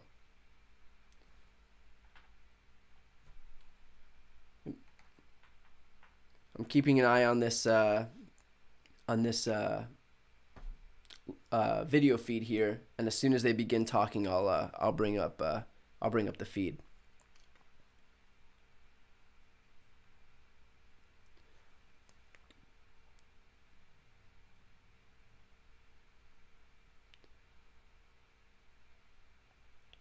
And you can throw questions in the chat as well, and I'll try to answer them in the few minutes that we have. Also, we have over 11,000 people watching. first thing on a Monday morning, that is great. And, I think it's so important to like make sure that people actually see what's going on. We have almost as many people watching on this stream right now as did a primetime hearing for this past Thursday's hearing. Sorry, my audio might have been low because I was leaning back.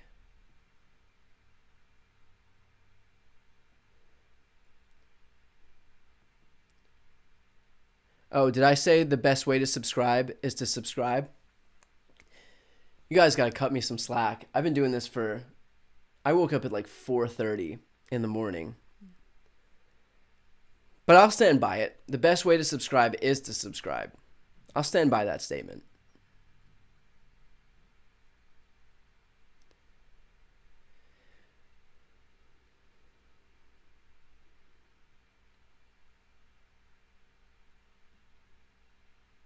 Okay, looks like we're moments away from this beginning.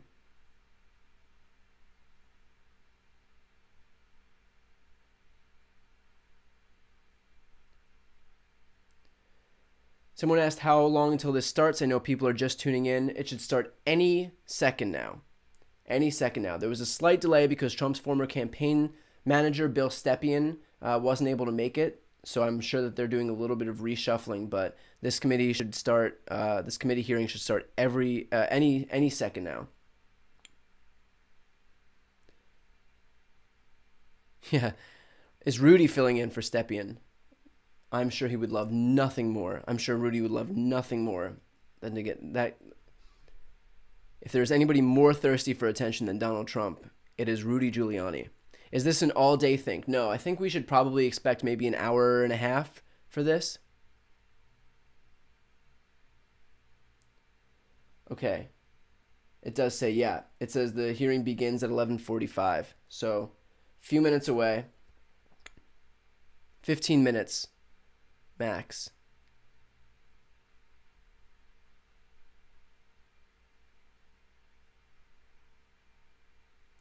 Is Lily asked, is fear of Trump's cult members' violence a reason for the lack of prosecution for Trump? No. No, I would highly doubt that because that's like letting the terrorists win, so to speak. You can't refuse to indict somebody because you're afraid of, the demands set forward by those people who should be indicted. If anything, refusing to indict Trump would just embolden those people. So we have a vested interest in making sure that there's some accountability because if political violence worked the first time, then these people are going to see, all we have to do is ransack the Capitol and we get what we want. Or there's no accountability. And so, why not? So I think it would have the complete opposite effect. I think if there's anything pushing the DOJ to actually make sure that they hold him accountable and that we actually see some accountability, it's so that we don't see more political violence. It's to show that political violence won't achieve your ends that you're seeking. Thank you, by the way. I see some people are donating. I appreciate that. Thank you so much.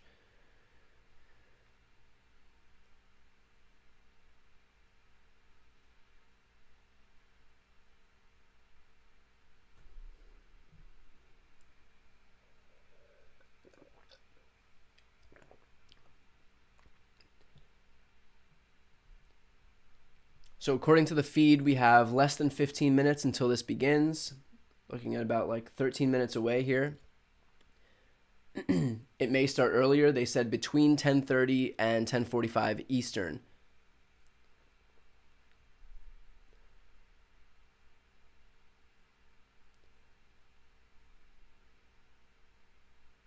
The reason that they're 45 minutes late, 30 to 45 minutes late, is because Trump's campaign chairman, Bill Stepien, had a family emergency. ABC is reporting that his wife went into labor. So there are some last-minute changes that are happening right now.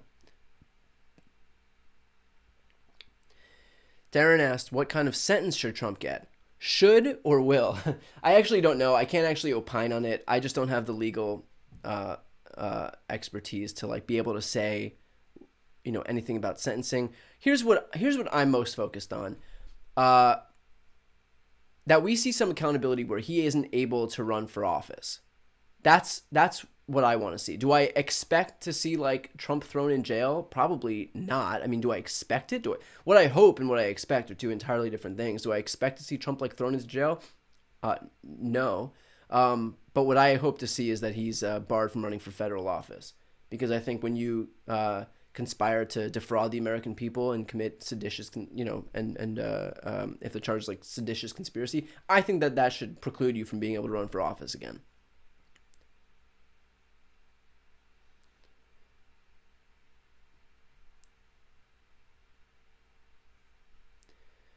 Somebody asked if this is like hearsay, he said, she said. A lot of everything the January 6th committee is bringing forward right now is all documented. It's under oath. The January 6th committee is not doing any of this. Like there's no conjecture here. There's no opining. It's all documented, which I think is funny because the January 6th committee had said that Republican lawmaker Scott Perry had requested a pardon from Trump, and Scott Perry went onto Twitter and was like, "How dare you even suggest the very notion that I would request a pardon? That is a soulless lie," he said. If you look back to the clip where Liz Cheney actually said it, she said, "As you will see," and then went on to say that Republican lawmakers like Scott Perry had requested pardons from Trump.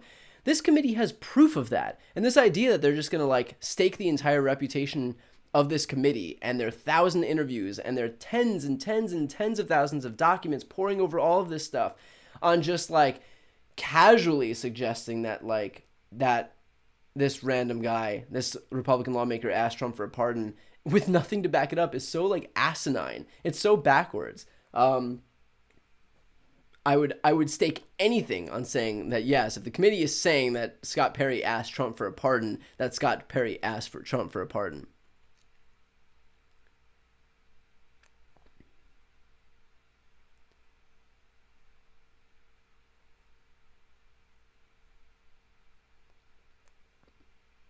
Okay, we're less than 10 minutes out at the latest. They said we can expect a start time between 10:30 Eastern and 10:45. Looks like the witnesses are there right now, so let me just pop the sound on.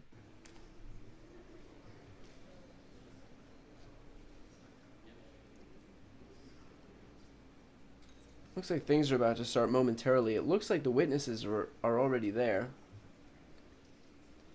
So if you're watching right now, stay tuned because we are moments away.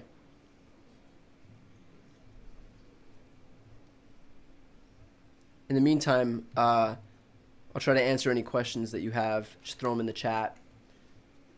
And again, if you're just tuning in, if you're not yet subscribed, the best way to support me is to subscribe to this channel. I'd really appreciate it. I'll be covering these hearings as they continue to go on. We have another hearing coming up Wednesday morning, same time, a little bit earlier. If it starts, it'll start on time. So 10 a.m. Eastern, 7 a.m. Pacific. So I'll probably start around 6 a.m. Probably in a hoodie again.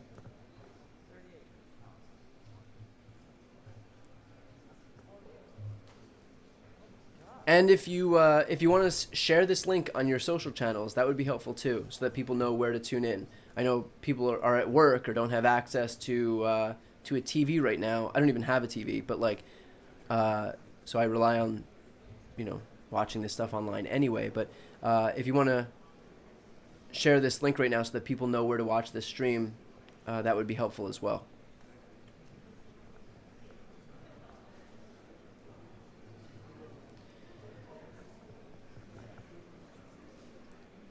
Wouldn't this be better viewed by the masses, not on a Monday when people are going to work? Yes, I mean, they did have, they had the primetime hearing. I think that they're just trying to save the primetime hearing so that it doesn't get, like, stale. I think there's going to be a number of these hearings. Of course, they'll cover this stuff again on, like, nightly news. So we'll hear about the important parts of these in primetime anyway. But I think that they're, making sure that the actual primetime hearings are the ones that are especially effective and don't kind of lose their effectiveness just by virtue of like being overexposed.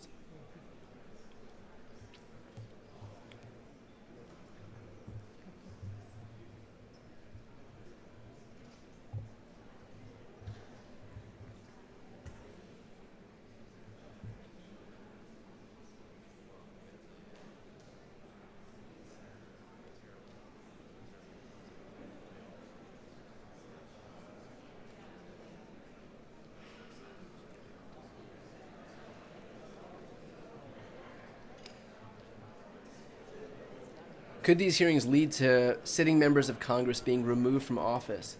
It's unlikely that these hearings are going to do that. But I think we'll find out a lot of the participation from these people. I mean, like I said, Scott Perry was reportedly requested a pardon. CNN has reported that Paul Gosar, Andy Biggs, and Mo Brooks have all requested pardons as well.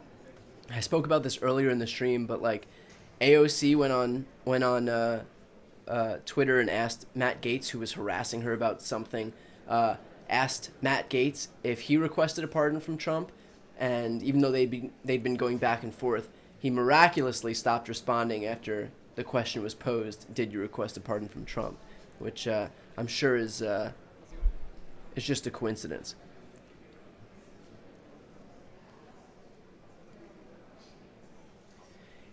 Brian, are your live YouTube and internet streams included in the 20 million viewer count? No, they're not. When I do these streams, those aren't included in like the Nielsen ratings. So that first day of hearings had 20 million viewers. That didn't include streaming. That didn't include internet numbers. On my stream, I had, I think, roughly 200,000 viewers. A lot of streams had more or less. So there were millions more than the 20 million that we got as preliminary figures.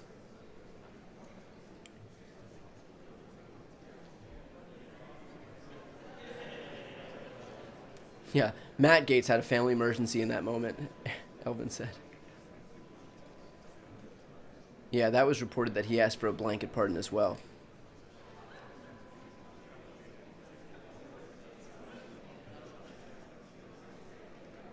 If you're just tuning in, we are moments away. I think at the latest 5 minutes away. The committee members are going to be in shortly. I believe that the witnesses are already seated. Thank you, by the way. I see people saying that they shared links to this stream. I appreciate that.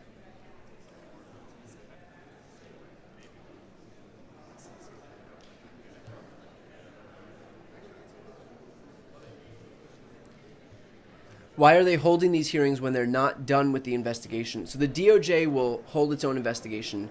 Congress doesn't have the ability to charge anybody, for example, but the DOJ will live coverage this morning from the Cannon. Sorry, I'll bring that audio back in. It's just a commentator. So these committee hearings are important because they expose the American people to what happened. The DOJ isn't going to reveal any of this stuff. So the DOJ is conducting their own investigation, but we're not going to know whether, one thing or the next. We're not going to know any of the evidence that they're seeing. All of that stuff is done in private. These hearings are important because this is our view. This is our window into all of what they're investigating. That's why this is so important. We otherwise wouldn't. Without these hearings, we would just be sitting here on a daily basis wondering what the hell Merrick Garland is doing.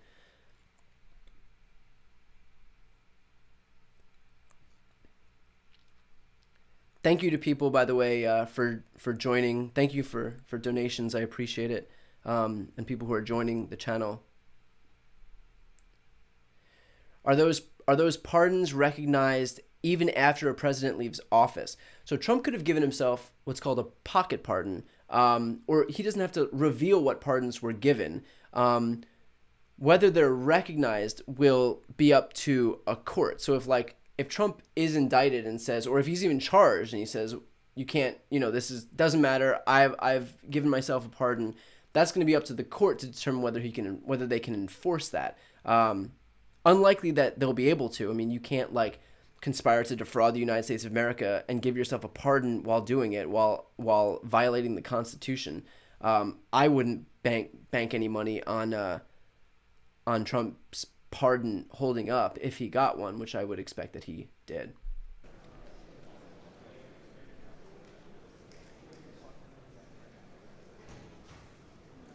Okay, this second hearing is moments away.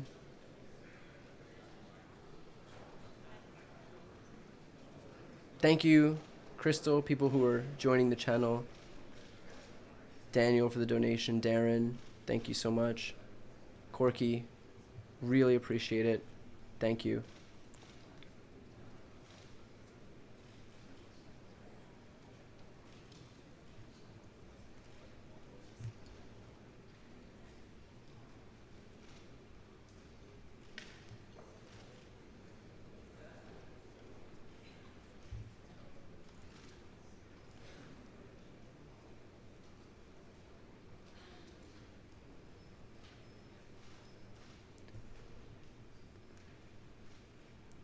Okay, we are moments away here. Should start any moment now.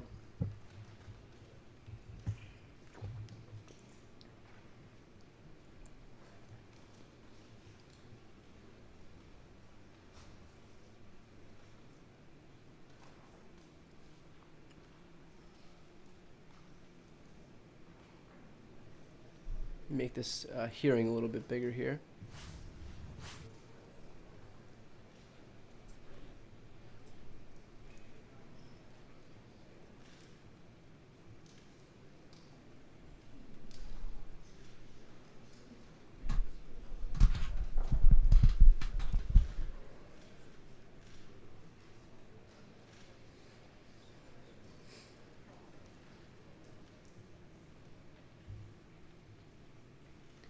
We should expect the committee members to come in about 1 minute.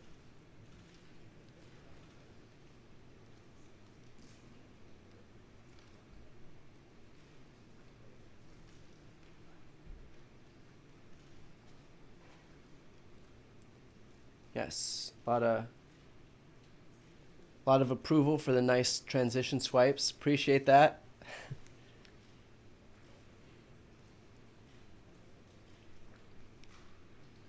Thanks, Scott, Nadia. Thank you. I appreciate the donations. Thank you so much. For people who are new, I know a lot of people are joining right now. Please subscribe. I'll be doing live streams of these hearings every time they happen. I also do my regular breaking news coverage. I do about a 5-minute video, usually once a day. I also have interviews every week.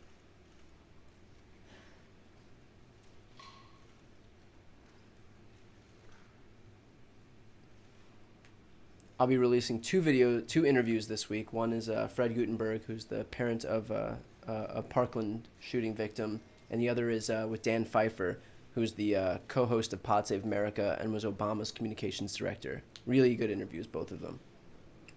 So if you haven't yet subscribed to the channel, please subscribe. That is the best way to support me. We now have the committee members walking in. So we're going to get going here. At long last, thank you to people who've been here since the very beginning. Been a long morning.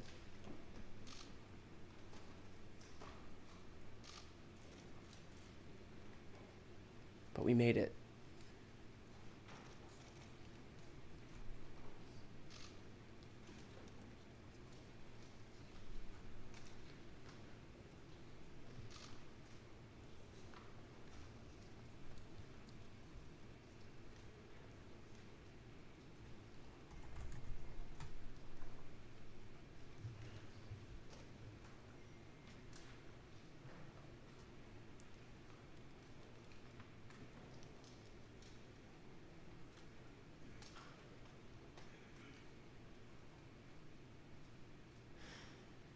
Thank you. The Select Committee to investigate the January 6th attack on the United States Capitol will be in order. Without objection, the chair is authorized to declare the committee in recess at any point. Pursuant to House Deposition Authority Regulation 10, the chair announces the committee's approval to release the deposition material presented during today's hearing. Good morning. Last week, the Select Committee laid out a preview of our initial findings about the conspiracy overseen and directed by Donald Trump to overturn the results of the 2020 presidential election and block the transfer of power, a scheme unprecedented in American history. My colleagues and I don't want to spend time talking about ourselves during these hearings, but as someone who's run for office a few times, I can tell you at the end of a campaign, it all comes down to the numbers. The numbers tell you the winner and the loser. For the most part, the numbers don't lie. But if something doesn't add up with the numbers, you go to court to get resolution. And that's the end of the line. We accept those results. That's what it means to respect the rule of law. That's what it means to seek elective office in our democracy. Because those numbers aren't just numbers, they are votes. They're your votes. They are the will and the voice of the people. And the very least we should expect from any person seeking a position of public trust is the acceptance of the will of the people, win or lose. Donald Trump didn't. He didn't have the numbers, he went to court. He still didn't have the numbers, he lost. But he betrayed the trust of the American people. He ignored the will of the voters. He lied to his supporters and the country. And he tried to remain in office after the people had voted him out, and the courts upheld the will of the people. This morning, we'll tell the story of how Donald Trump lost an election and knew he lost an election, and as a result of his loss, decided to wage an attack on our democracy, an attack on the American people by trying to rob you of your voice in our democracy, and in doing so, lit the fuse that led to the horrific violence of January 6th, when a mob of his supporters stormed the Capitol sent by Donald Trump to stop the transfer of power. Today, my colleague from California, Ms. Lofgren, and our witnesses will detail the Select Committee's findings on these matters. But first, I will recognize our distinguished Vice Chair, Ms. Cheney of Wyoming, for any opening statement she'd care to offer. Thank you very much, Mr. Chairman. Last week, as the chairman noted, our committee began outlining a 7-part plan overseen by President Trump to overturn the 2020 election. Today, we will begin looking at the initial part of that plan, President Trump's effort to convince millions of Americans that the election was stolen from him by overwhelming fraud. A federal court has already reviewed elements of the committee's evidence on this point and said this, quote, "In the months following the election, numerous credible sources from the president's inner circle to agency leadership and statisticians informed President Trump and Dr. Eastman that there was no evidence of election fraud," close quote, sufficient to overturn the 2020 presidential election. The court's opinion methodically documents each of the principal reasons for that conclusion, and I would urge all those watching to read it. Today, we will begin to show the American people some of our evidence. Today, you will hear much more from former Attorney General Bill Barr's recorded testimony, and you will hear in greater detail what others in the department told President Trump, that his claims of election fraud were nonsense. You will also hear much more from President Trump's own campaign experts, who had also concluded that his fraud claims could not be supported. Let me focus briefly on just 3 points now. First, you will hear firsthand testimony that the president's campaign advisors urged him to await the counting of votes and not to declare victory on election night. The president understood even before the election that many more Biden voters had voted by mail because President Trump ignored the advice of his campaign experts and told his supporters only to vote in person. Donald Trump knew before the election that the counting of those mail-in ballots in several states would not begin until late in the day and would not be complete for multiple days. This was expected, reported, and widely known. You will also hear testimony that President Trump rejected the advice of his campaign experts on election night and instead followed the course recommended by an apparently inebriated Rudy Giuliani to just claim he won and insist that the vote counting stop, to falsely claim everything was fraudulent. He falsely told the American people that the election was not legitimate. In his words, quote, "a major fraud." Millions of Americans believed him. Second, pay attention to what Donald Trump and his legal team said repeatedly about Dominion voting machines, far-flung conspiracies with a deceased Venezuelan communist allegedly pulling the strings. This was, quote, "complete nonsense," as Bill Barr said. President Trump's own campaign advisors, his Department of Justice, and his cybersecurity experts all told him the same thing. Here, for example, is White House lawyer Eric Hirschman. His view was shared by many of the Trump team whom we interviewed. I thought the Dominion stuff was, I never saw any evidence whatsoever to sustain those allegations. And third, as Mike Pence's staff started to get a sense for what Donald Trump had planned for January 6th, they called the campaign experts to give them a briefing on election fraud and all the other election claims. On January 2nd, the general counsel of the Trump campaign, Matthew Morgan, this is the campaign's chief lawyer, summarized what the campaign had concluded weeks earlier, that none of the arguments about fraud or anything else could actually change the outcome of the election. Generally discussed on that topic was whether the fraud, maladministration, abuse, or irregularities, if aggregated and read most favorably to the campaign, would that be outcome determinative? And I think everyone's assessment in the room, at least amongst the staff, Mark Short, myself, and Greg Jacob, was that it was not sufficient to be outcome determinative. As is obvious, this was before the attack on the Capitol.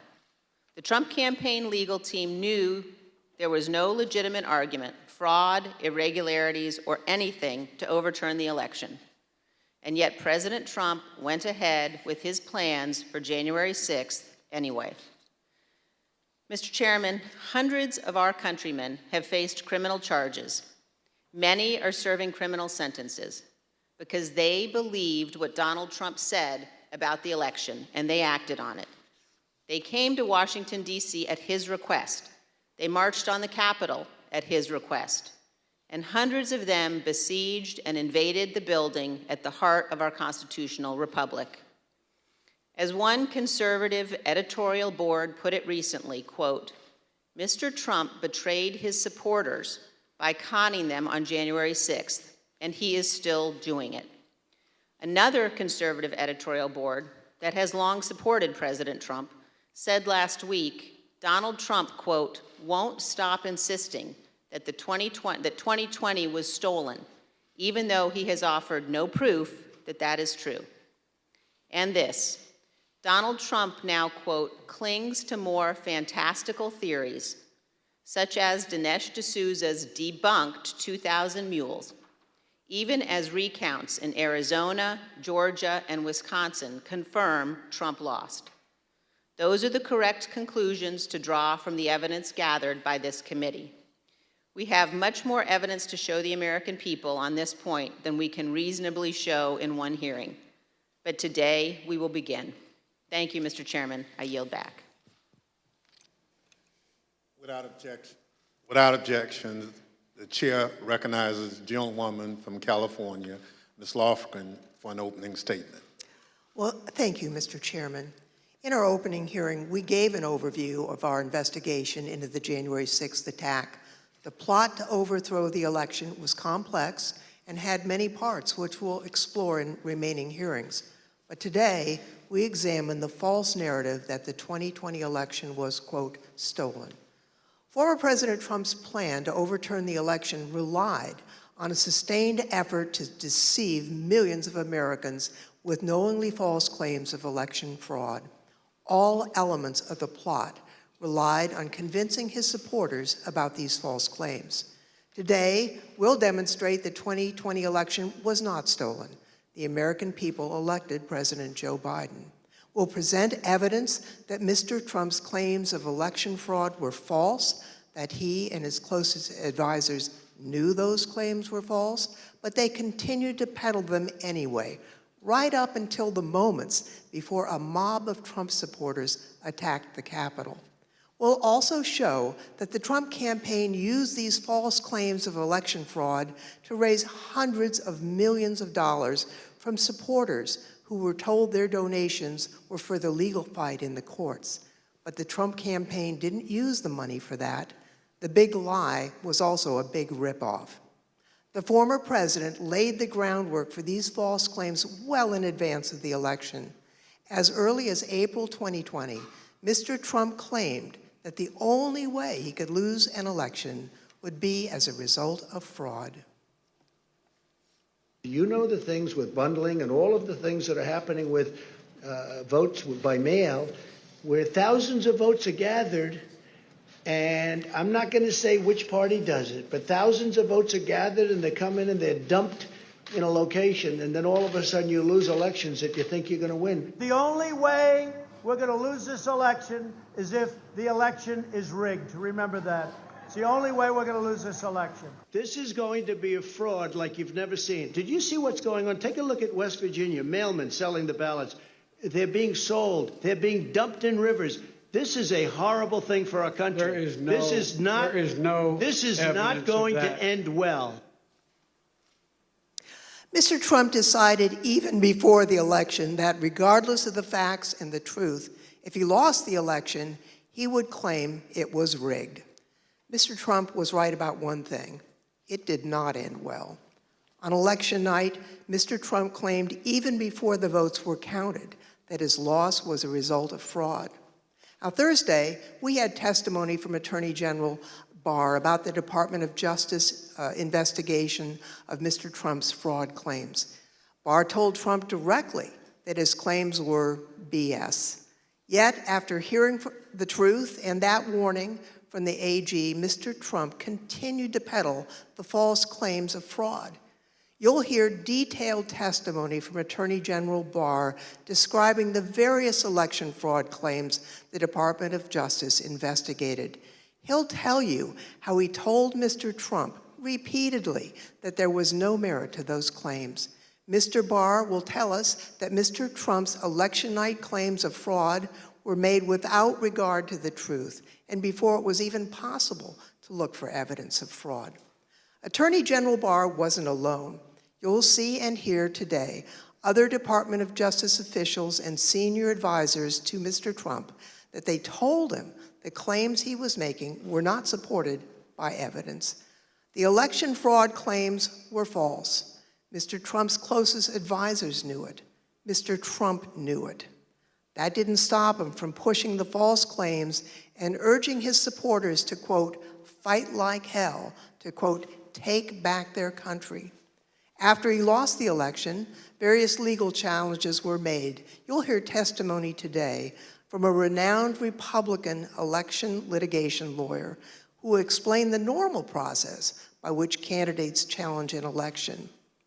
Rather than accept the results of the election and the decisions of the courts, Mr. Trump pursued a different strategy. He tried to convince the American people the election had been stolen. Many of his supporters believed him, and many still believe him today. The attack on January 6th was a direct and predictable result of Mr. Trump's decision to use false claims of election fraud to overturn the election and to cling to power. Mr. Chairman, I yield back. Thank you very much. I now welcome our first witness. We're joined today by former Fox News politics editor Chris Stilwell. Bill Stepien, President Trump's former campaign manager, was subpoenaed to be here and was in Washington this morning, prepared to testify. Kevin Marino, Mr. Stepien's attorney, is here with us today. Thank you, Mr. Marino, for coming. And he has advised us that Mr. Stepien's wife went into labor this morning. Mr. Stepien unexpectedly had to travel to be with his wife, and we wish him the best. Due to the depth and rigor of our investigation, we have several hours of Mr. Stepien's testimony from when we interviewed him in February, and we will be presenting that testimony today. I'll now swear in our witness. The witness will please stand and raise his right hand. Do you swear or affirm on the penalty of perjury that the testimony you're about to give is the truth, the whole truth, and nothing but the truth? So help you God. Thank you. You may be seated. Let the record reflect the witness answered in the affirmative. I now recognize myself for questions. I want to start by showing a video that tells the story of what was going on in the Trump White House on election night in November of 2020. You remember where you were on the night of the election, November the 3rd? I was at the White House. You know where specifically over the course of that night you spent your time within the White House? There was an event that was organized in the residence, so I moved between the residence, a room sort of off the residence where some family members were. I take it the president was upstairs in the residence. He was upstairs. We were kind of on the first floor, so not upstairs. We were with, mostly with Ivanka and her brothers and a couple other people who'd be coming in and out. Can you just describe the atmosphere? What were people expecting that night when you got to the White House? I think that there was, typically for people who show up there on election night, it's going to be a self-select, more positive environment. I think people were a little bit nervous, not knowing what was going to happen with the red wave or the red mirage as the debate was being carried out. The Fox News Decision Desk is calling Arizona for Joe Biden. That is a big get for the Biden campaign. Arizona's called. Do you remember that? I do. What do you remember happening where you were when Arizona was called? There was surprise at the call. Who was surprised? Most everyone in the room. Were you being one of them? Yes. Did that shift the atmosphere or the attitude in the White House? Completely. How so? Can you describe that? Because Fox News was the first one to go out and say that. So was it anger kind of directed towards Fox News for making a call more so than like disappointment that maybe the campaign lost Arizona? All the above. So both anger and disappointment. Both disappointment with Fox and concern that maybe our data or our numbers weren't accurate. Were you in the White House residence during the sort of past midnight into the early morning hours of November 4th? Yes, oh sure. It went over beyond midnight, yes. Do you remember Rudy Giuliani being at the White House on election night and into the early hours the next morning? I do. What do you remember about when he came? He was, I had heard that he was upstairs, in that aforementioned reception area. And he was looking to talk to the president. And it was suggested instead that he come talk to several of us down off the map room. You said that you had heard that Mr. Giuliani wanted to talk to the president and then he was directed your way. Did you end up talking to Mr. Giuliani when he was directed your way? I did. What was that conversation? A lot of conversations were directed my way. A few of us, myself, Jason Miller, Justin Clark, and Mark Meadows, gathered in a room off the map room to listen to whatever Rudy presumably wanted to say to the president. Was there anyone in that conversation who, in your observation, had too much to drink? Like Mayor Giuliani. Tell me more about that. What was your observation about his potential intoxication during that discussion about what the president should say when he's addressed the nation on election night? And the mayor was definitely intoxicated, but I do not know his level of intoxication when he spoke with the president, for example. Were you part of any discussions with the people I mentioned, Mr. Stepien, Mr. Meadows, or anyone else, about whether the president should make any sort of speech on election night? I mean, I spoke to the president. They may have been present, but president spoke to the president several times that night. There were suggestions by, I believe it was Mayor Giuliani, to go and declare victory and say that we'd won it outright. It was far too early to be making any calls like that. Ballots were still being counted. Ballots were still going to be counted for days. And it was far too early to be making any proclamation like that. I remember saying that, to the best of my memory, I was saying that we should not go and declare victory until we had a better sense of the numbers. Okay, can you be more specific about that conversation, in particular what Mayor Giuliani said, your response, and then anybody else in the room's response? I think effectively Mayor Giuliani was saying, we won it, they're stealing it from us, where'd all the votes come from? We need to go say that we won. And essentially that anyone who didn't agree with that position was being weak. What was your view at the time as to what he should or shouldn't say?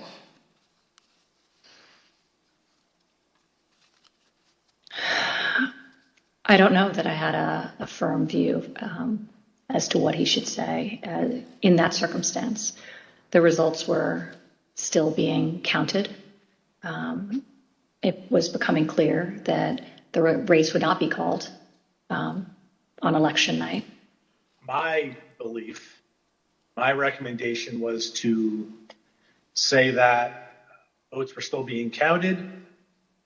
It's too early to tell, too early to call the race, but we proud of the race we ran, and we think we're in good position, and we'll have more to say about this the next day or the next day, whenever we had something to say.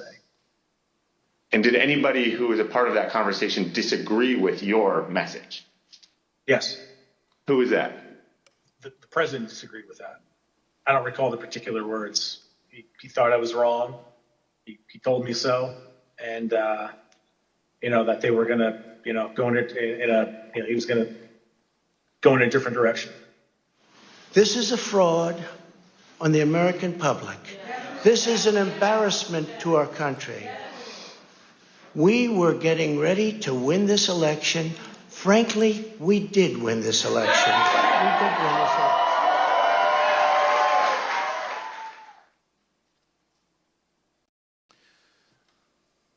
Mr. Stirewalt, did President Trump have any basis to declare victory on November 4th, 2020?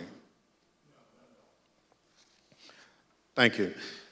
Mr. Stepien also testified that President Trump had no basis for declaring victory at that point in time.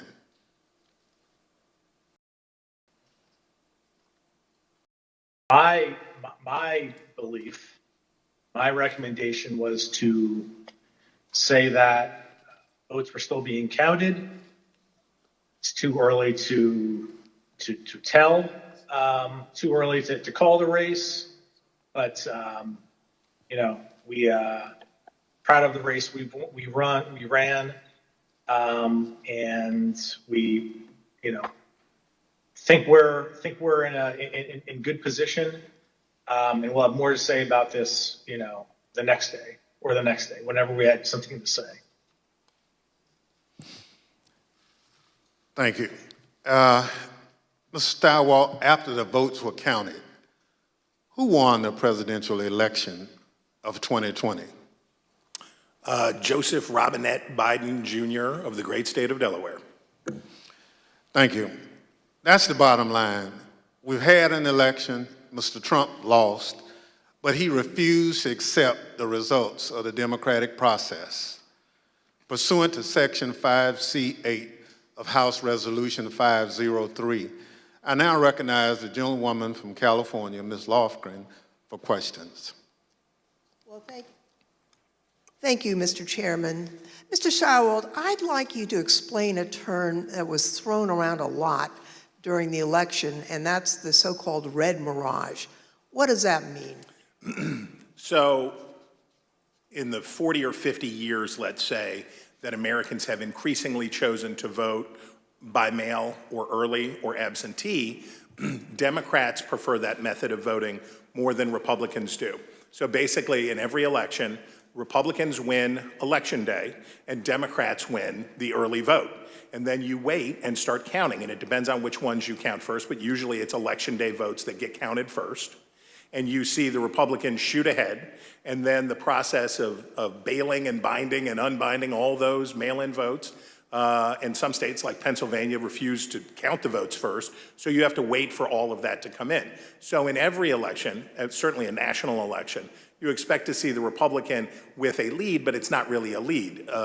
When you put together a jigsaw puzzle, it doesn't matter which piece you put in first, it ends up with the same image. So for us, who cares? But that's because no candidate had ever tried to avail themselves of this quirk in the election counting system. We had gone to pains, and I'm proud of the pains we went to make sure that we were informing viewers that this was going to happen, because the Trump campaign and the president had made it clear that they were going to try to exploit this anomaly. And we knew it was going to be bigger because the percentage of early votes was higher, right? We went from about 45% of the votes being early and absentee to, because of the pandemic, that increased by about 50%. So we knew it would be longer, we knew it would be more. So we wanted to keep telling viewers, hey, look, the number that you see here is sort of irrelevant because it's only a small percentage of these votes. So this red mirage, that's really what you expected to happen on election night. Happens every time. Thank you, Mr. Steyerwalt. Now, I'd like to play a clip of Attorney General Bill Barr, who also explains what was expected to happen on election night. Right out of the box on election night, the president claimed that there was major fraud underway. I mean, this happened, as far as I could tell, before there was actually any potential of looking at evidence. And it seemed to be based on the dynamic that at the end of the evening, a lot of Democratic votes came in, which changed the vote counts in certain states. And that seemed to be the basis for this broad claim that there was major fraud. And I didn't think much of that because people had been talking for weeks, and everyone understood for weeks that that was going to be what happened on election night. Mr. Stepien obviously could not be with us today, and it's proper for him to be with his wife as they welcome their child. But he also had discussions with the president about the red mirage, that is, that it would be a long night and that early votes would favor him, but that lots more votes would be counted over the course of the night and the days after. So let's play clip 1 from our interview with Mr. Stepien. I recounted back to that conversation with him, in which I said, just like I said in 2016 was going to be a long night. I told him in 2020 that it was going to be a process again, as the early returns are going to be positive, and we're going to be watching the returns of ballots as they rolled in thereafter. So is it fair to say you're trying to present what you thought would be a realistic picture of what might happen over the course of that night, being election night? That night and the days that followed. Yeah, I always told the president the truth, and I think he expected that from me, and I told him it was going to be a process. It was going to be, we're going to have to wait and see how this turned out. So I just like I did in 2016, I did the same thing in 2020. So let's watch a short clip of President Trump speaking after he received that information from his campaign advisors. We want all voting to stop. We don't want them to find any ballots at 4 o'clock in the morning and add them to the list.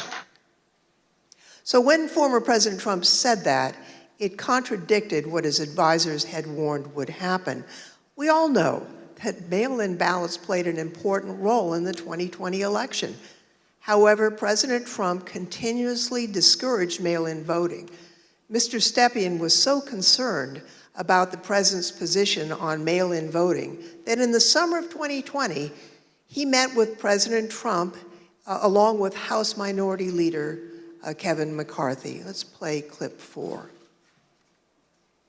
Meeting that was had, in particular, I invited Kevin McCarthy to join the meeting, he being of like mind on the issue with me, in which we made our case for why we believed mail-in voting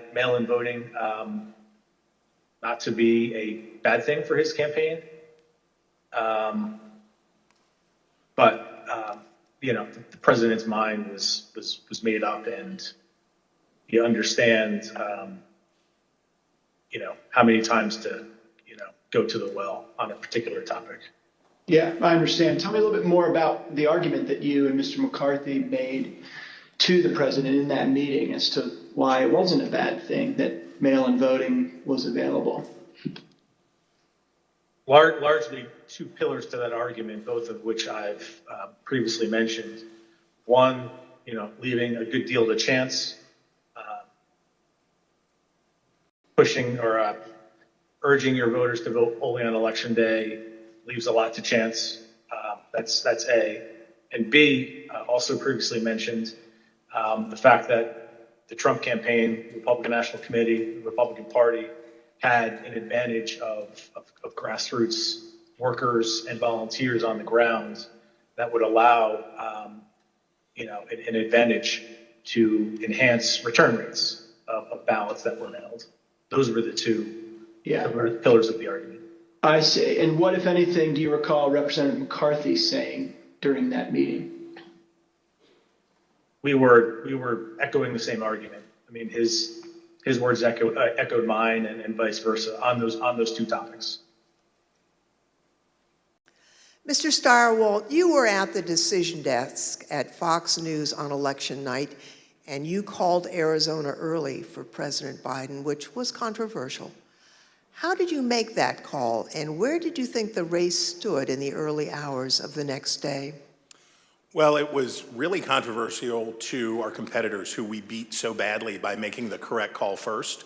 Our decision desk was the best in the business, and I was very proud to be a part of it. Because we had partnered with the Associated Press and the National Opinion Research Center at the University of Chicago, thanks to my colleague and friend Arnon Mishkin, had built a wonderful device for forecasting the outcomes of elections. So we had a different set of data than our competitors did. We had more research, and we had a better system, and we had a great team. So what you're waiting to see is, do the actual votes match up with the expectations in the poll? The real votes are testing the quality of your poll in targeted precincts and in targeted places. And let me tell you, our poll in Arizona was beautiful, and it was doing just what we wanted it to do, and it was cooking up just right. And at some point, and I forget exactly who, but at some point it became clear that Arizona was getting ready to make a call. So we, my boss, Bill Salmon, said we're not making any call until everybody says yes, because that was always our policy, unanimity. And you have to understand, in this room, you have, the best. People from academia, Democrats, Republicans, a broad cross-section of people who had worked together for a decade, who are really serious about this stuff. So we knew it would be a consequential call because it was one of 5 states that really mattered, right? Wisconsin, Michigan, Pennsylvania, Georgia, Arizona were the ones that we were watching. We knew it would be significant to call any one of those 5, but we already knew Trump's chances were very small and getting smaller based on what we had seen. So we were able to make the call early. We were able to beat the competition. We looked around the room, everybody says yay, and on we go. And by the time we found out how much everybody was freaking out and losing their minds over this call, we were already trying to call the next state. We had already moved on. We were to Georgia, we were to North Carolina, we were looking at these other states. So we thought we were pleased, but not surprised. I see. You know, after the election, as of November 7th, in your judgment, what were the chances of President Trump winning the election? After that point? Yes. None. I mean, I guess it's always possible that you could have, a truckload of ballots be found somewhere, I suppose. But once you get into this space, ahead of today, I thought about what are the largest margins that could ever be overturned by a recount, and the kind of stuff that we heard Mike Pence talking about, sounding like a normal Republican that night when he said, we'll keep every challenge. Nothing like that. In a recount, you're talking about hundreds of votes. When we think about calling a race, one of the things that we would think about is it outside the margin of a recount? And when we think about that margin, we think about, in modern history, you're talking about 1,000 votes, 1,500 votes at the way, way outside. Normally, you're talking about hundreds of votes, maybe 300 votes that are going to change. So the idea that through any normal process in any of these states, remember, he had to do it thrice, right? He needed 3 of these states to change. And in order to do that, I mean, you're at an infant. You're better off to play the Powerball than to have that come in. On November 7th, the other major news outlets called the race for President Biden. Now, Mr. Stepien told the committee that he thought the odds were, and this is a quote, very, very, very bleak, and held a meeting with the president that same day. Let's show clip 8, video clip 8. I mean, with each day that wore on, I mean, the trajectory of the race, on election night, Trump ahead in many states. And as that week wore on, as the 3rd became the 4th, became the 5th, and so on and so forth, and the vote by mail ballots were tabulated, Trump's lead, grew more narrow, and in some places, Biden surpassed, Trump in the vote totals. So as the week wore on, as we paid attention to those numbers multiple times a day, internally, I was feeling less confident for sure. What was your view on the state of the election at that point? Very, very, very bleak. We told him, the group that went over there outlined, my belief in chances for success at this point, and then we pegged it at 5, maybe 10% based on recounts that either were automatically initiated or could be initiated based on realistic legal challenges, not all the legal challenges that eventually were pursued. But it was my belief is that it was a very, very 5 to 10%. It's not a very good optimistic outlook. Now, as President Trump and others continued to claim that the election was stolen, there were lawyers who were a part of the campaign lawyers, who were responsible for investigating the fraud claims. That includes Alex Cannon, who could not validate the claims that were being made, including those being made by the president. Let's roll video 13. This is an email. It's 2 emails, actually. The first is from Alex Cannon to you and Faith McPherson. And then you forward that email on to Mark Meadows, Justin Clark, and Jason Miller, the subject being AZ Federal ID voters. If you look at the original email there, it says, Bill, we completed the AZ analysis you requested. I assume that's about Arizona. And because of the substantial uncertainty surrounding the databases, this is a highly unreliable way to identify ineligible voters. Can you explain the task that you gave to Ms. Cannon for this Arizona analysis? Sure. Previously, I described some of my frustration with some of the claims that people would throw at President Trump regarding, need to look at this, this happened in this state or that happened in that state. And it would be, those would flow to us to look into. I talked about that before, I think. Yeah. This is an example of that. I recall in Arizona, someone had thrown out, I believe this to be the claim, that there were thousands of illegal citizens, people not eligible to vote, having cast their ballots in Arizona. Someone had thrown out that claim to President Trump.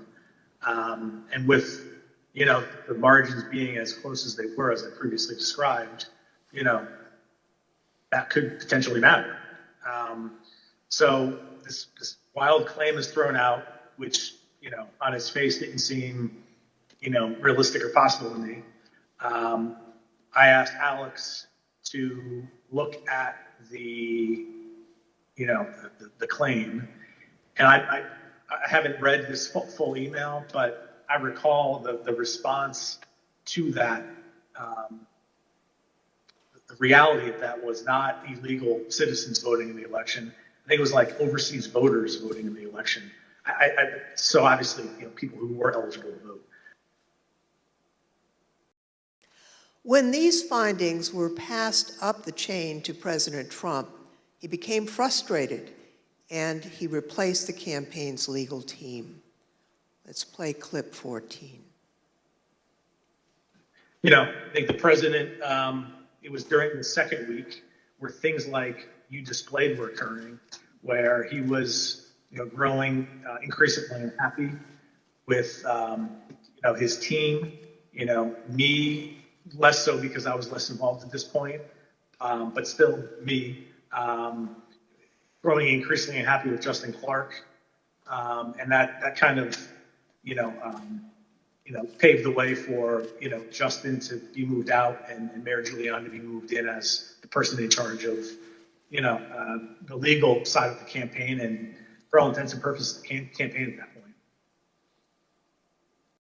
Now, when Mr. Stepien became campaign manager, he was the second Trump campaign manager for the 2020 race, and there were only about 115 days until Election Day. So let's play the video. I inherited a campaign that was, the day I was hired was, I believe, President Trump's low point in the 2020 daily average polling against President Biden. It was a campaign at a low point in the polls. It was structurally and fiscally deficient. There was a great deal wrong with the campaign in both of those areas. So most of my day spent fixing and I think I took over with 115 days left in the campaign. Most of my time was spent fixing the things that could be fixed with 115 days left in the campaign. Now, Mr. Stepien has been in the campaign field for a long time, and he worked for lots of different candidates and campaigns. He testified to this committee about his concerns given the claims that Mr. Giuliani and Ms. Powell and their team were making publicly. Let's play clip 15. Okay, and was it important for you, Mr. Stepien, to sort of pull back just for your own professional reputation? You didn't want to be associated with some of what you were hearing from the Giuliani team and others that sort of stepped in the wake of your departure? I didn't mind being categorized. There were two groups of, we called them kind of my team and Rudy's team. I didn't mind being characterized as being part of Team Normal, as reporters, kind of started to do around that point in time.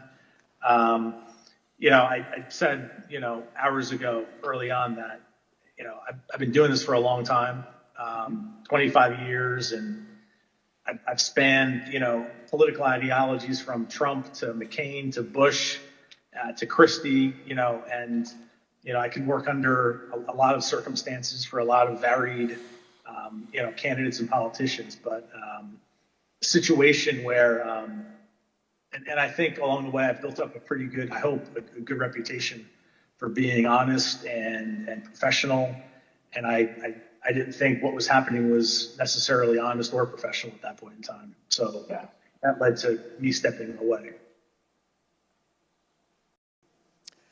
So the president did get rid of Team Normal, and I'd like to play a clip showing that the president found the people he needed to perpetuate his claims of fraud.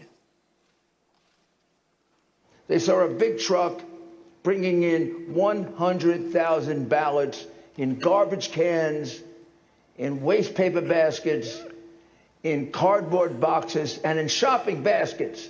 And every single one of them was for Biden because they were being notified by Smartmatic in Frankfurt that Biden was way behind and they better come up with a lot more ballots. And we can prove every single thing I just said. If you gave me the paper ballots, I could probably turn around each one of these states. I'm absolutely convinced if you let me examine each one of those ballots, I'd pull out enough that were fraudulent that it would shake the hell out of the country. It can set and run an algorithm that probably ran all over the country to take a certain percentage of votes from President Trump and flip them to President Biden, which we might never have uncovered had the votes for President Trump not been so overwhelming in so many of these states that it broke the algorithm. I remember that one of the things Mark said at some point was, you can't show an actual vote was flipped, which I found at the time to be a remarkable assertion because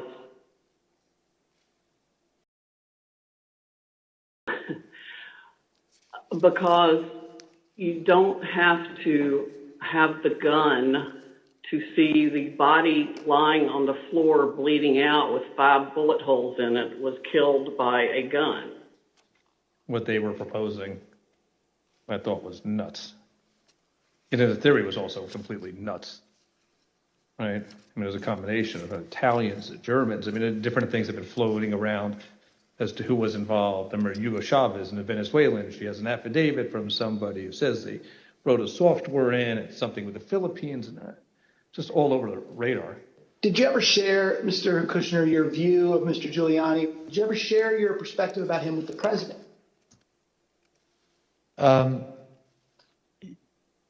I guess,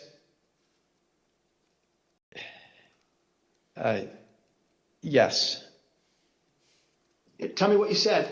Basically, not the approach I would take if I was you. Okay. And how did he react? How did President Trump react when you shared that view with him? We said, I have confidence in Rudy. I think I had conversations with probably all of our council who are signed up to assist on Election Day as they disengaged with the campaign. The general consensus was that the law firms were not comfortable making the arguments that Rudy Giuliani was making publicly. I seem to recall that I had a similar conversation with most all of them. I made it clear I did not agree with the idea of saying the election was stolen and putting out this stuff, which I told the president was bullshit. And, I didn't want to be a part of it, and that's one of the reasons that went into me deciding to leave when I did. Even Sidney Powell, defending herself in a defamation lawsuit brought by Dominion Voting Systems, argued that, quote, no reasonable person would conclude that her statements were truly statements of fact. Mr. Chairman, I yield back. I thank the witness for joining us today. The first panel is now dismissed.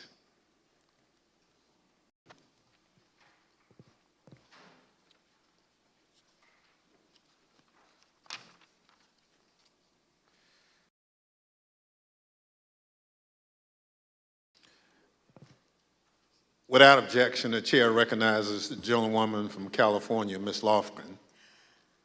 Thank you, Mr. Chairman.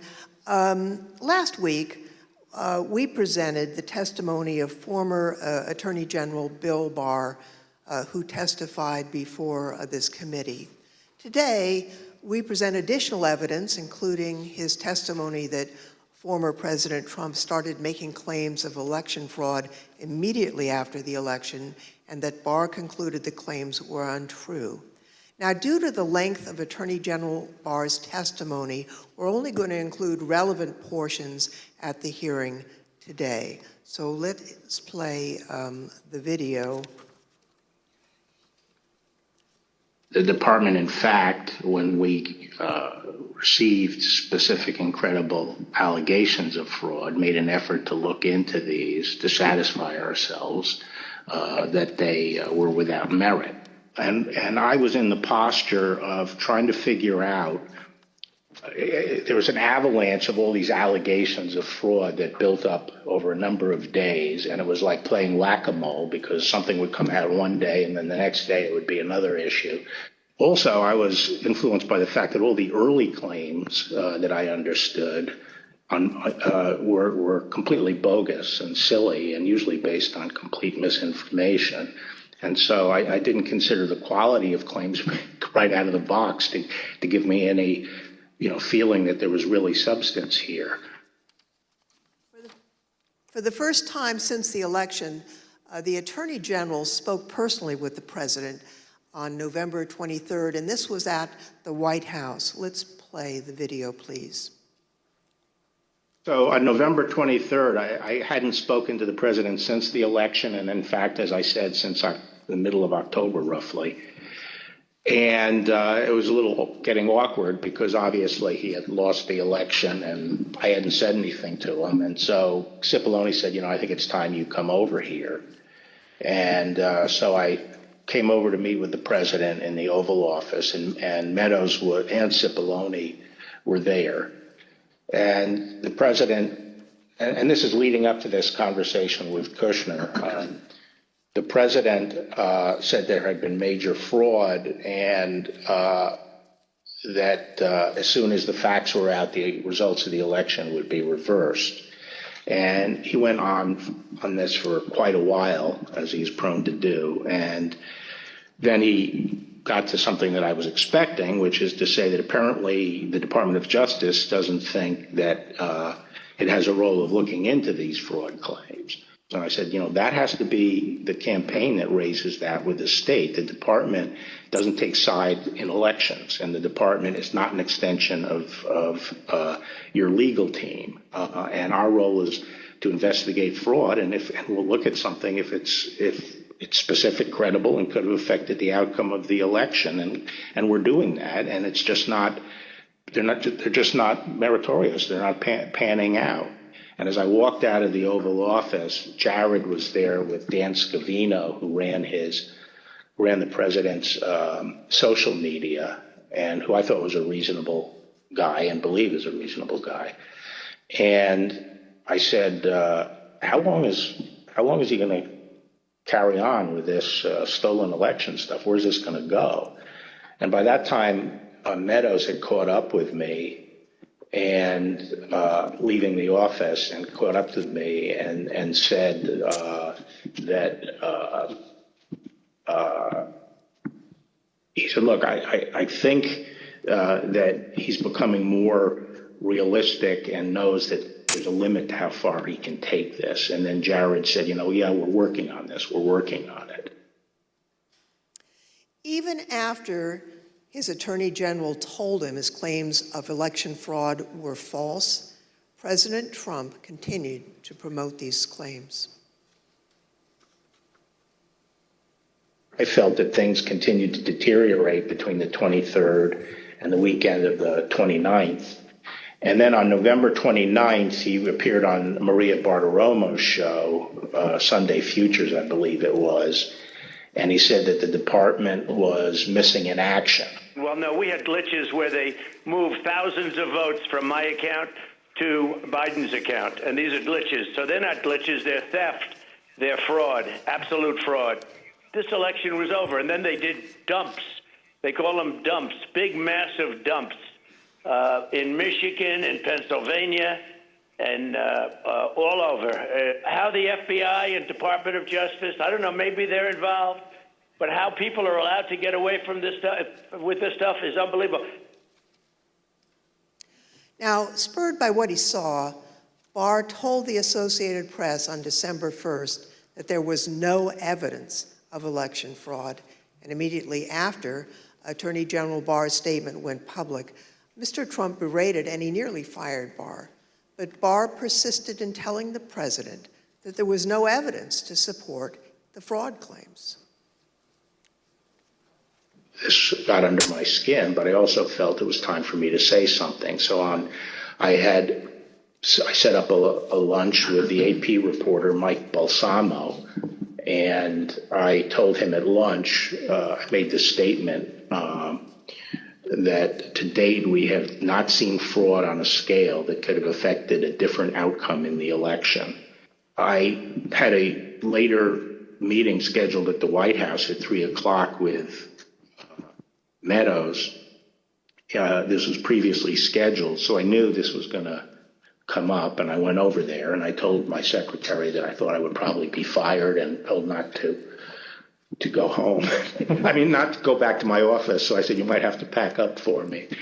And so when I got over there, I met with the chief of staff. He said the president was angry.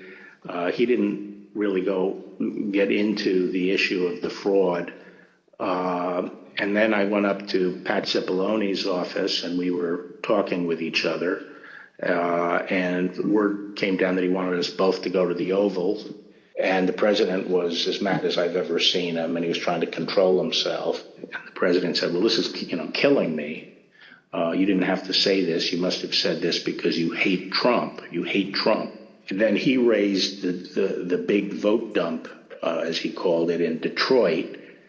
And that, he said people saw boxes coming into the counting station at all hours of the morning and so forth. And I explained to him that at that point I knew the exact number of precincts in Detroit. I think it was 630 something. I said, Mr. President, there are 630 precincts in Detroit, and unlike elsewhere in the state, they centralized the counting process, so they're not counted in each precinct. They're moved to counting stations, and so the normal process would involve boxes coming in at all different hours. So there's nothing.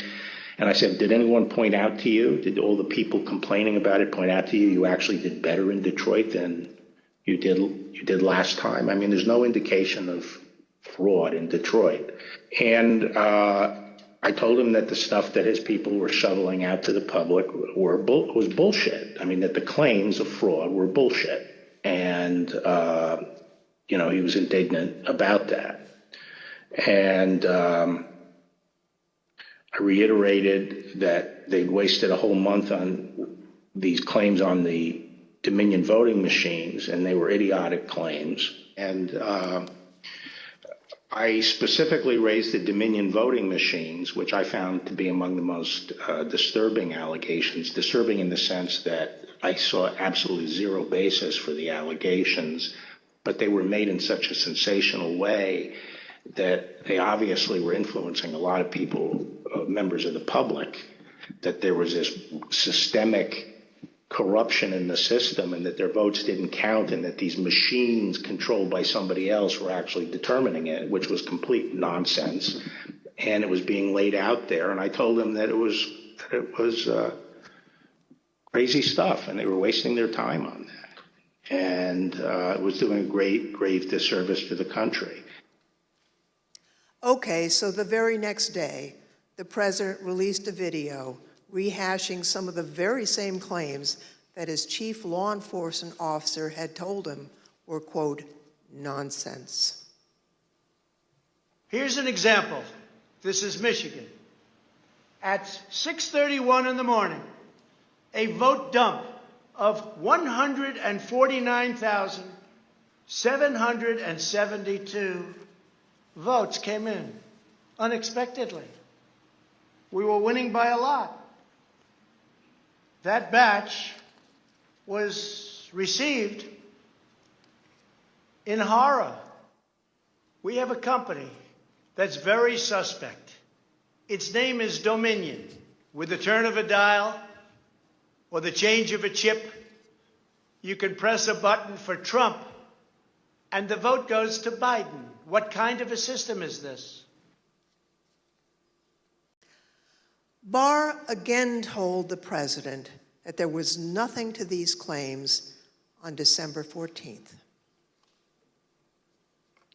When I walked in, sat down, he went off on a monologue saying that there was now definitive evidence involving fraud through the Dominion machines, and a report had been prepared by a very reputable cybersecurity firm, which he identified as Allied Security Operations Group, and he held up the report, and then he asked that a copy of it be made for me. And while a copy was being made, he said, this is absolute proof that the Dominion machines were rigged.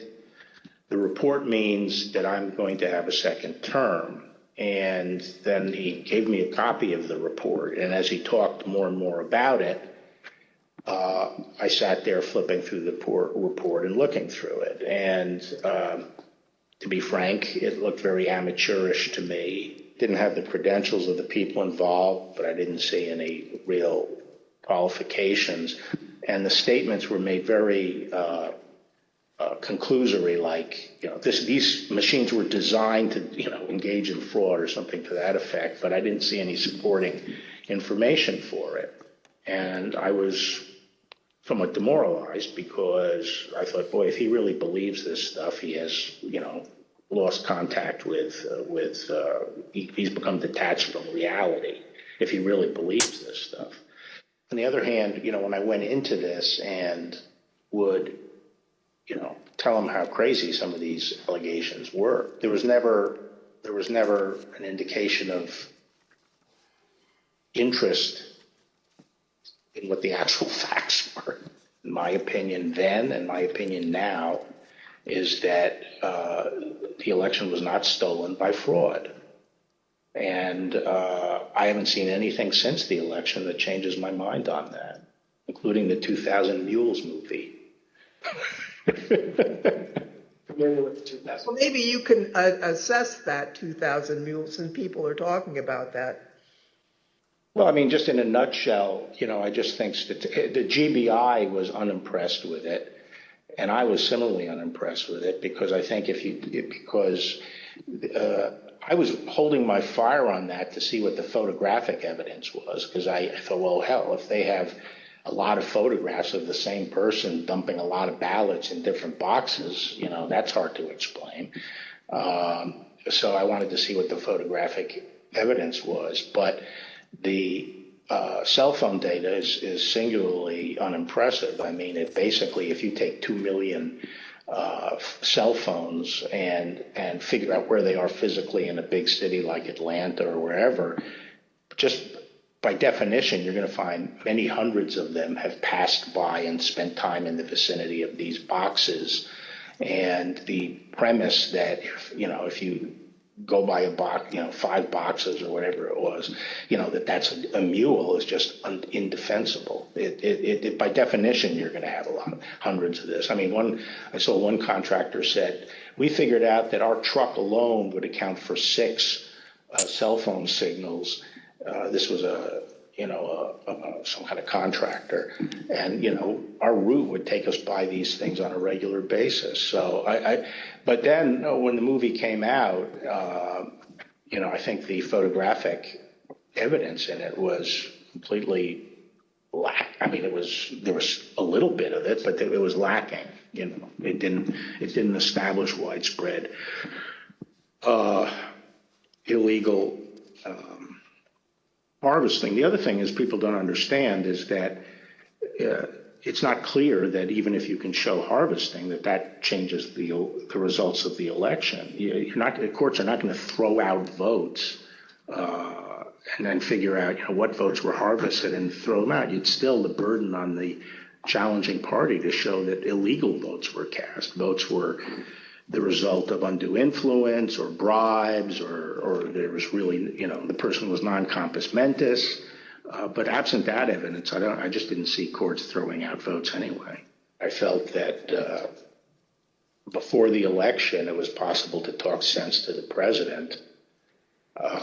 And while you sometimes had to engage in, a big wrestling match with him, that it was possible to keep things on track. But I felt that after the election, he didn't seem to be listening, and I didn't think it was,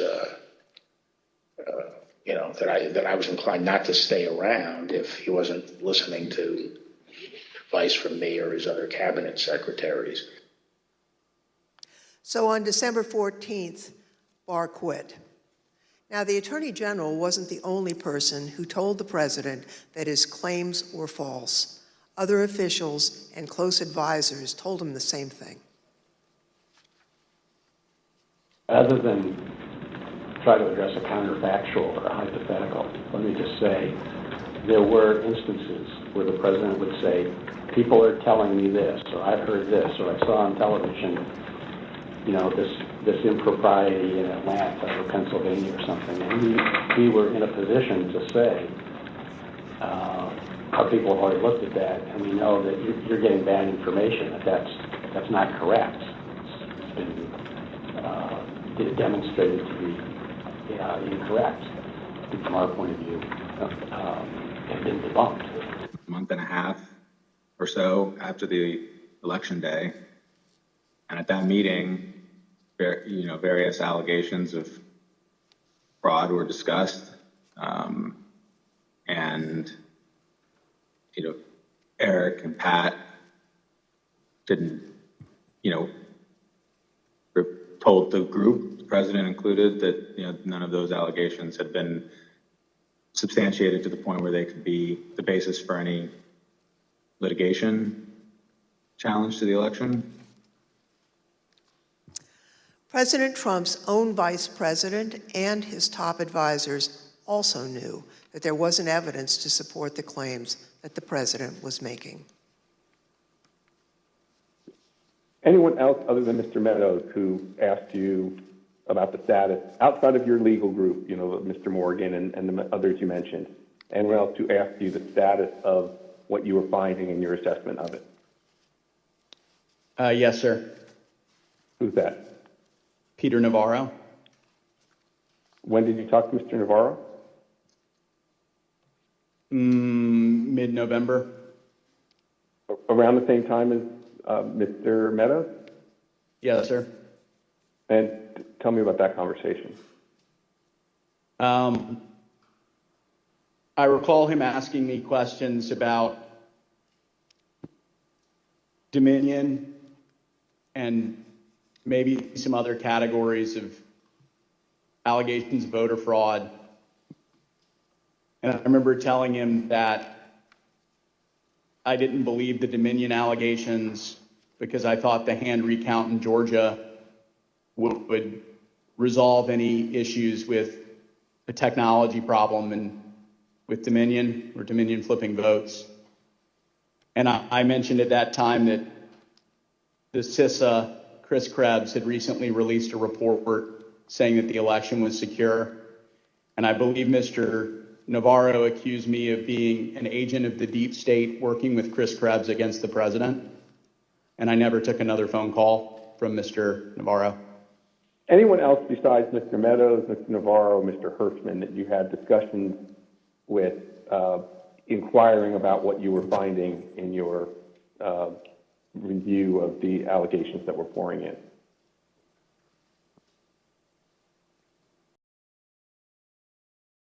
I believe I had about a 15-second conversation with the vice president about it as well. When was that? During one of the visits to the White House. I don't know which one. I think it was the first one in November. I had met him briefly at the campaign, and he remembered me and saw me. And he asked what I was doing on the campaign, and I told him that, we were looking into some of the issues related to voter fraud. And he asked me, I don't remember his exact words, but he asked me if we were finding anything. And I said that I didn't believe we were finding it, or I was not personally finding anything sufficient to alter the results of the election. And he thanked me. That was our interaction. At a later hearing, you'll hear live testimony from the former acting Deputy Attorney General of the Department of Justice, Rich Donahue. But now I'd like to play a portion of his testimony. I tried to, again, put this in perspective and to try to put it in very clear terms to the president. And I said something to the effect of, sir, we've done dozens of investigations, hundreds of interviews. The major allegations are not supported by the evidence developed. We've looked at Georgia, Pennsylvania, Michigan, Nevada. We're doing our job. Much of the info you're getting is false. And then I went into, for instance, this thing from Michigan, this report about 68% error rate. Reality is it was only 0.0063% error rate, less than 1 in 15,000. So the president accepted that. He said, okay, fine, but what about the others? And again, this gets back to the point that there were so many of these allegations that when you gave him a very direct answer on one of them, he wouldn't fight us on it, but he would move to another allegation. So then I talked about a little bit about the Pennsylvania truck driver. This is another allegation that had come up. And this claim was by a truck driver who believed, perhaps honestly, that he had transported an entire tractor-trailer truck full of ballots from New York to Pennsylvania. And this was, again, out there in the public and discussed. And I essentially said, look, we looked at that allegation. We looked at both ends, both the people who load the truck and the people who unload the truck. And that allegation was not supported by the evidence. Again, he said, okay. And then he said, no, I didn't mention that one. What about the others? And I said, okay, well, with regard to Georgia, we looked at the tape, we interviewed the witnesses. There is no suitcase. The president kept fixating on this suitcase that supposedly had fraudulent ballots and that the suitcase was rolled out from under the table. And I said, no, sir, there is no suitcase. You can watch that video over and over. There is no suitcase. There is a wheeled bin where they carry the ballots, and that's just how they move ballots around that facility. There's nothing suspicious about that at all. I told them that there was no multiple scanning of the ballots. One part of that allegation was that they were taking one ballot and scanning it through 3 or 4 or 5 times to rack up votes, presumably for Vice President Biden. I told them that the video did not support that. Then he went off on double voting. At the top of the next page, he said, dead people are voting. Indians are getting paid to vote. He meant people on Native American reservations.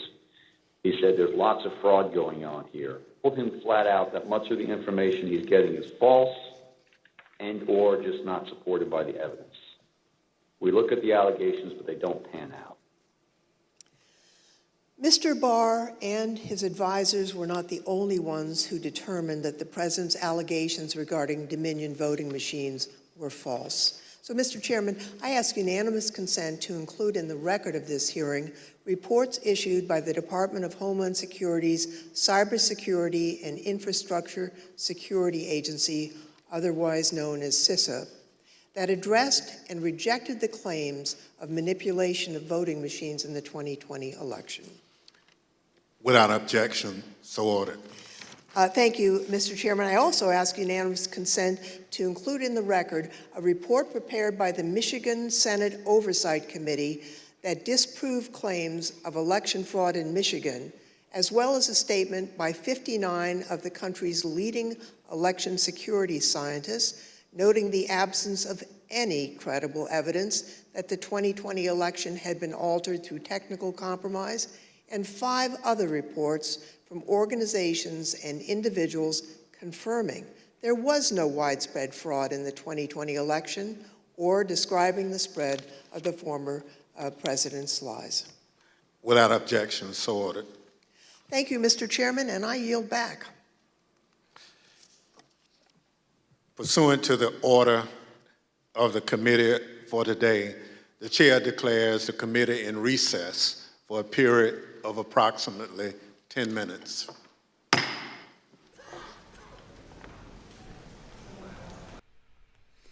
Okay, so a ton of really good information there. I think most effectively was building on what we found out from day one of these January 6th committee hearings, which I think was the smartest move possible, is to continue to establish the idea that all of the people in Trump's inner circle, all of these senior administration officials, relentlessly, breathlessly explained to him that there was no fraud and that there was no path to victory for him. So last time we heard from people like Trump's campaign lawyer, Alex Cannon. We heard from Jason Miller, who was the senior Trump campaign spokesman. We heard from Bill Barr. We heard from Ivanka. This time we were joined by, these people were joined by other people, including Justice Department officials now, who continued to reiterate those exact same claims. So every single time that Trump would move forward with one of these claims of fraud, he was doing so knowing that these claims had already been debunked by people in his own administration. There was one especially telling moment where Bill Barr explained to him, because he was saying that all the precincts in Detroit, there was fraud happening because all the votes were being transported in boxes to a different location, and how this was somehow evidence of nefarious behavior. And Bill Barr explained to him that there is centralized, that the counting in Michigan is centralized, that it doesn't happen at the individual precincts. And so Trump, ostensibly, if he was functioning, if all of his synapses were firing and he was taking in information as a sentient human being, you would recognize that he'd have understood that. And yet the very next day he went out and said, look what's happening in Detroit. There's ballot dumps, there's boxes being transported. So he knew all of this stuff, which shows his corrupt intent, because he was told the truth, in some cases just hours earlier. And yet he continued to perpetuate these claims that would then continue to incite people to ultimately, end up doing what they did on January 6th. But the big lie was being done not because Trump actually believed these claims to be true, because he had just been told that these claims were actually debunked. And so that's evidence of his criminal intent right there. I thought those were probably the most effective parts, is having these administration officials come in and debunk all of the stuff that he claimed was true, the stuff that we were hearing him come on TV and say.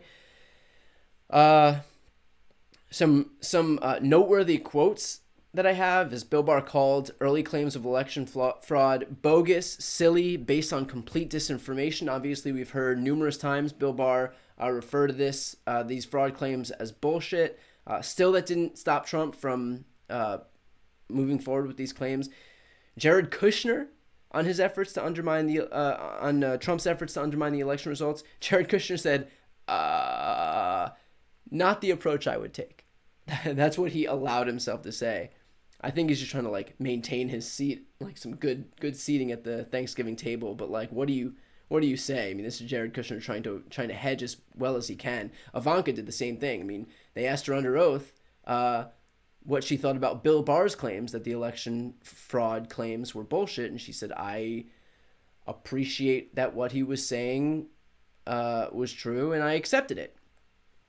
So I'm sure we'll hear him lash out at Jared Kushner now. I also forgot what an absolute circus Giuliani and Sidney Powell turned this into, and I think we got some good insight here from Bill Stepien, who was Trump's former campaign manager, about the divide that happened within the administration, because he said, I was part of Team Normal, and he contrasted that with the Rudy faction of the Trump administration, which would just come out and spew whatever bullshit popped into their head, whatever errant synapse fired in their brain, and they would just, words would fall out of their face about stolen election claims, while his hair was dripping off. So you had those competing factions, and I think that as people like Bill Steppe and Bill Barr, who, by the way, are not heroes in all of this, I should just say. But while they stepped away, it kind of created that vacuum that was then filled by people like Rudy Giuliani and Sidney Powell. And like, dear God, what raving lunatics these people actually were. And the fact that Trump had these people surrounding him where, any just inkling of something that they could exploit as fraud, they would just say, and then Trump would dump it into the ether, and he would just compound it and compound it and compound it. And for these people out there who trust him, who are listening to him, it's not even the accuracy of these claims, because the claims were debunked immediately. I mean, even I was standing there saying, like, when they would say there's more votes cast than people in Detroit, and like, all you have to do is look at the numbers. You just look at the population of Detroit, and then you look at the number of votes cast. Very clearly, there were not more votes cast than people in Detroit, but it was just the sheer volume of these accusations, and that was the point, right? It wasn't about actually proving any of these claims, but it was about feeding the narrative. Steve Bannon himself says the whole point of this stuff is to flood the zone with shit. And that's what they were trying to do. It's not about proving anything right, because they didn't actually stick by any of this stuff. They weren't like hanging on to the Detroit allegation, for example, until the bitter end, because as soon as it was debunked, they just moved on to the next one. It was about the narrative. It was about just getting any and all claims, because the volume, the quantity of these claims was the important part. And so that's why they were, hanging on to this stuff. They would take completely unvetted, ridiculous, like laughably false claims, like the number of, like I was just saying about the number of people in a certain city versus the number of votes cast, and just throw it out there, because people aren't gonna look at this stuff. They're not gonna fact check. They're just seeing, these Trump supporters are just seeing, well, I've heard 10 stories today. I heard 20 yesterday. I heard 30 the day before that. Man, there really must be fraud. And that was the whole point. It wasn't about the accuracy of any of this stuff. They didn't, like I said, they didn't take any of this stuff to the wall. Like, because as soon as it was debunked, they just move on to the next one. They have 5 more. It's like the Medusa head, right? It was as soon as one's cut off, 10 more would sprout up. And so I think that was the point of all this. That's what they were really hoping for. It's not like any one individual claim. No claims of fraud were actually bore out. When they brought 60 court cases alleging, a number of which alleged fraud, not a single one passed muster in court, including in front of a bunch of Trump-appointed judges. Even the Supreme Court wouldn't touch any of these claims of fraud. So there was actually no fraud. And not only was it disproven in those court cases, disproven by secretaries of state, disproven by recounts, disproven by audits, but it was disproven by the very people in Trump's inner circle who were telling him on a daily basis that none of these claims of fraud are legitimate. You have members of the DOJ, you have people like Bill Barr, Jared Kushner, Ivanka Trump, Trump's lawyers, Trump's spokespeople. Nobody in any of these depositions has said anything that would lend itself to the idea that what Trump was saying about fraud was actually legitimate. The only people that we've heard from that were actually echoing these claims are the lunatics like Rudy Giuliani and Sidney Powell, both of whom were like sued to the tune of billions of dollars for defamation for these exact claims. Are those the people you're going to hang your hats on? I thought another very effective element of this, let me just see if there's any audio here. Okay, so people are just getting ready. There's, I believe, 3 more panel members for the second half of this hearing. So that'll return momentarily. Steyerwalt from Fox's election desk. I want to just bring up some quotes that I thought were super effective from his testimony. He said that Fox's decision desk was the best in the business. That's a quote. And that he was proud to have correctly called Arizona first among the networks for Joe Biden. He said, quote, "We have more research and we had a better system and we had a great team." So this guy was defending the accuracy of Fox's ability to call Arizona first, a call that was ultimately proved correct. The accuracy of that system that allowed him to call Arizona first, the fact that it was a unanimous call when Fox called Arizona for Joe Biden, Stirewalt himself said that Trump's chances of winning the election after election night, quote, none.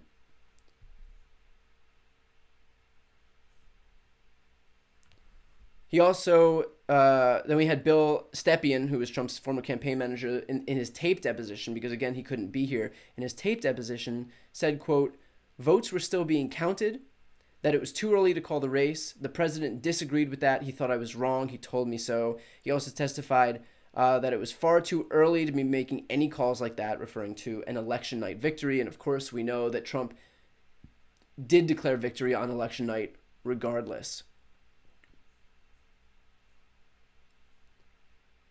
While Stirewalt said that Trump had no chance of winning the election after election night, Bill Stepien basically corroborated that exact outlook. He said he said that chances were 5%. He said very, very bleak, not a very good or optimistic outlook. So I think all of this, I mean, just this constant reiteration over and over and over again from these witnesses testifying, I think is going to be so important, especially at the beginning, because what we are doing right now, what the committee is doing right, I say we like I'm here, like I'm sitting up there on the dais. What the committee is doing right now is just establishing the facts that Trump knew that there was no valid claims of fraud, and that there was no chance that he could win this election. And so what we're going to see subsequently in terms of what he knew from January 6th and the insurrection and these militia groups and everything, it was all done with criminal intent, in the sense that he knew everything he was saying was false. Again, he was told by Bill Barr, he was told by Ivanka and Jared, he was told by Jason Miller, he was told by his campaign lawyer, Alex Cannon. He was told by all of these people over and over and over again that what he was saying wasn't legitimate, wasn't based in anything, wasn't grounded in any reality or facts. And so everything that followed, all of his statements that followed, all the inciting of the insurrection that followed, it was all just bullshit, like Bill Barr said. And so I think that's especially effective to establish these facts right off the top. And again, as these hearings continue to move forward, we'll find out about the violence and how much they knew, and it'll prove that they had, conspired to defraud the American people. But, this is as effective as it gets when we have all these administration officials who basically are admitting that Trump knew the reality of the situation here. He knew the reality of the situation. He just opted not to tell his supporters the truth.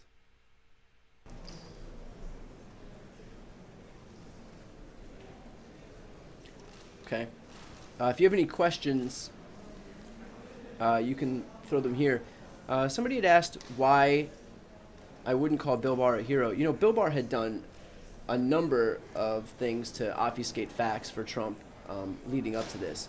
Just because he found that this one instance wasn't palatable for him doesn't mean that he didn't misrepresent the Mueller memo, the Mueller investigation report, for example, by basically doing that summary before he would allow the report to be released. Did a summary that said basically the polar opposite of what the report itself said. So no, I don't think Bill Barr is any hero here, and I don't think that the bar should be so low that just deigning to acknowledge objective reality is makes you some hero in all of this. So the committees come back in, and we should be resuming shortly. Also, I should ask, if you haven't yet subscribed, the best way to support me and my work is to subscribe. The committee will be in order. I now welcome our second panel of witnesses. We're joined today by B.J. Pack, Al Smith, and Ben Ginsberg. Mr. Pack is the former United States Attorney for the Northern District of Georgia. Mr. Smith is a former city commissioner for the city of Philadelphia, where he served for more than 10 years. Mr. Ginsberg is one of the leading election law attorneys in the country and has represented Republican presidential candidates in election litigation dating back to 2000, where he represented George W. Bush in the Bush v. Gore litigation. I will now swear in our witnesses.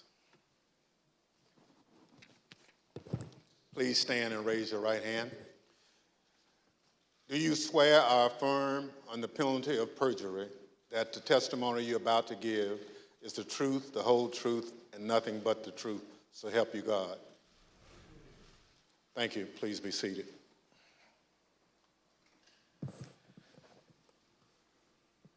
Let the record reflect the witnesses answered in the affirmative.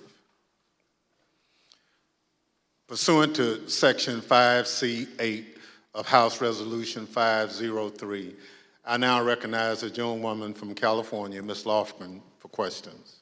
Thank you, Mr. Chairman. Before the break, I think you all heard Mr. Barr and Mr. Donahue talk about the false claims that Mr. Trump and his supporters made about suitcases of fake ballots in Georgia. We have a witness here today who thoroughly investigated that issue. Mr. Pack, I want to thank you for appearing before us today. You were appointed by President Trump to serve as the U.S. Attorney for the Northern District of Georgia, and you served from 2017 until January of 2021. You were the lead federal prosecutor there and worked for the Department of Justice under then Attorney General Bill Barr. Now, were you ever asked by Attorney General Barr to investigate claims of voter fraud in the 2020 election? And if so, what were those claims? Thank you, Congressman Lofgren. Thank you for the question. Approximately December 4th, I believe, of 2020, Attorney General Barr and I had a conversation about an unrelated case to the case at issue. At the end of the conversation, Mr. Barr had asked me if I had seen a certain videotape that was being reported in the news where Mr. Giuliani, in a Senate subcommittee hearing that was held the day before, May 3rd, showed a videotape of a purportedly a security tape at the State Farm Arena in Atlanta, which is also in Fulton County in the city of Atlanta. Yes. At the time, Mr. Barr asked me that he had made a public statement that he had not seen any widespread election fraud that would question the outcome of the election.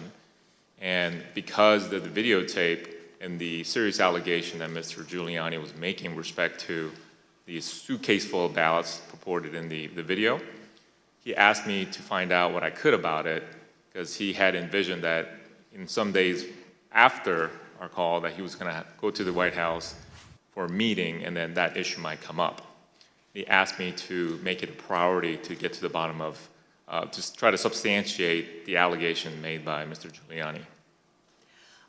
Thank you. I understand the Georgia Secretary of State's office investigated those State Farm Arena allegations and didn't find any evidence of fraud. What did you find when your office conducted its own investigation? We found that the suitcase full of ballots, the alleged black suitcase that was being seen pulled from under the table, was actually an official lockbox where ballots were kept safe. We found out that there was a mistake in terms of a misunderstanding that they were done counting ballots or tallying ballots for the night, and the partisan watchers that was assigned by each of the respective parties were announced to send home. But once they realized the mistake, someone from the Secretary of State's office had indicated that, no, we're not done for the night. You need to go ahead and continue counting. So once they packed up the lockbox full of ballots, they brought back the official ballot box again and continued to tally the ballots from the lockbox. Unfortunately, during the Senate hearing, Mr. Giuliani only played a clip that showed them pulling out the official ballot box from under the table and referring to that as a smoking gun of fraud in Fulton County. But in actuality, in review of the entire video, it showed that that was actually an official ballot box that was kept underneath the tables. And then we saw them pack up because of the announcement that they thought they were done for the night. And then once the announcement was made that you should continue counting, they brought the ballot box back out and they continued to count. The FBI interviewed the individuals that are depicted in the videos that purportedly were double, triple counting of the ballots, and determined that nothing irregular happened in the counting, and the allegations made by Mr. Giuliani were false. Thank you very much. I'd like to play again a testimony from Mr. Donahue, who appeared before the committee before today. Mr. Donahue, we talked at some length about whether or not the White House or the president was informed about the Antrim report. On the results of the investigations, the interviews that have gone on Fulton County, how would those results have been communicated to the White House, to the president? I don't know how they were initially communicated. I do know that they came up in subsequent conversations with the president, and Dag Rose and I essentially told him we looked into that, and it's just not true. Okay, so he was informed. I told the president myself that several times in several conversations, that these allegations about ballots being smuggled in a suitcase and run through the machine several times, it was not true. That we looked at the video, we interviewed the witnesses, it was not true. Mr. Pack, after you left the U.S. Attorney's Office on January 4th, 2021, did the next U.S. Attorney there, I think Mr. Trump's personal pick, Bobby Christine, did he investigate any remaining claims of fraud? And if so, did he find any evidence that supported the president's claims of voter fraud? It is my understanding that Mr. Christine continued any investigations that were pending at the time of my departure, but he was unable to find any evidence of fraud that affected the outcome of the election. So after investigating the president's and Mr. Giuliani's claims about voter fraud in Georgia, is it your view today that there was no evidence of widespread fraud sufficient to undermine confidence in the outcome of the election in Georgia? That is correct. Thank you, Mr. Pack. And I want to thank you also for the service that you've given to our country. We appreciate that. Next, I'd like to turn to President Trump's false allegations about election integrity in Philadelphia. The Attorney General discussed these allegations at some length. You know, the idea, the president has repeatedly suggested that there was some kind of outpouring of unexpected votes in inner city areas like Philadelphia. As recently as January 13th, when he walked off the NPR set, he was asked by the interviewer, what's your evidence of fraud? And he said more people voted in Philadelphia than there were voters. And that was absolute rubbish. The turnout in Philadelphia was in line with the state's turnout. And in fact, it was not as impressive as many suburban counties. And there was nothing strange about the Philadelphia turnout. It wasn't like there was all these unexpected votes that came out in Philadelphia. So, I think once you actually look at the votes, and then there's an obvious explanation. For example, in Pennsylvania, Trump ran weaker than the Republican ticket generally. He ran weaker than two of the state candidates. He ran weaker than the congressional delegation running for federal Congress, and he ran weaker than the Republican, I think. I haven't looked at this recently, but he generally was a weak element on the Republican ticket. So that does not suggest that the election was stolen by fraud. How about Pennsylvania and Bill McSwain? We were talking to the U.S. Attorney in Philadelphia about an alleged discrepancy between the number of absentee ballots issued and the number of ballots cast. Right. So that was one of the big ones for a period of time. I think that was raised at Gettysburg by Giuliani or something like that. But it kept on being repeated, and I found it annoying because it didn't seem that it was right. So I called McSwain, and he got back to me. He said, no, the problem is that Mastriano threw out this number, and what he did was he mixed apples and oranges. He took the number of applications for the Republican primary, and he compared it to the number of absentee votes cast in the general election. But once you actually go and look and compare apples to apples, there's no discrepancy at all. And, that's one of I think at some point I covered that with the president. We have another witness here today who has detailed knowledge about the election process in Philadelphia.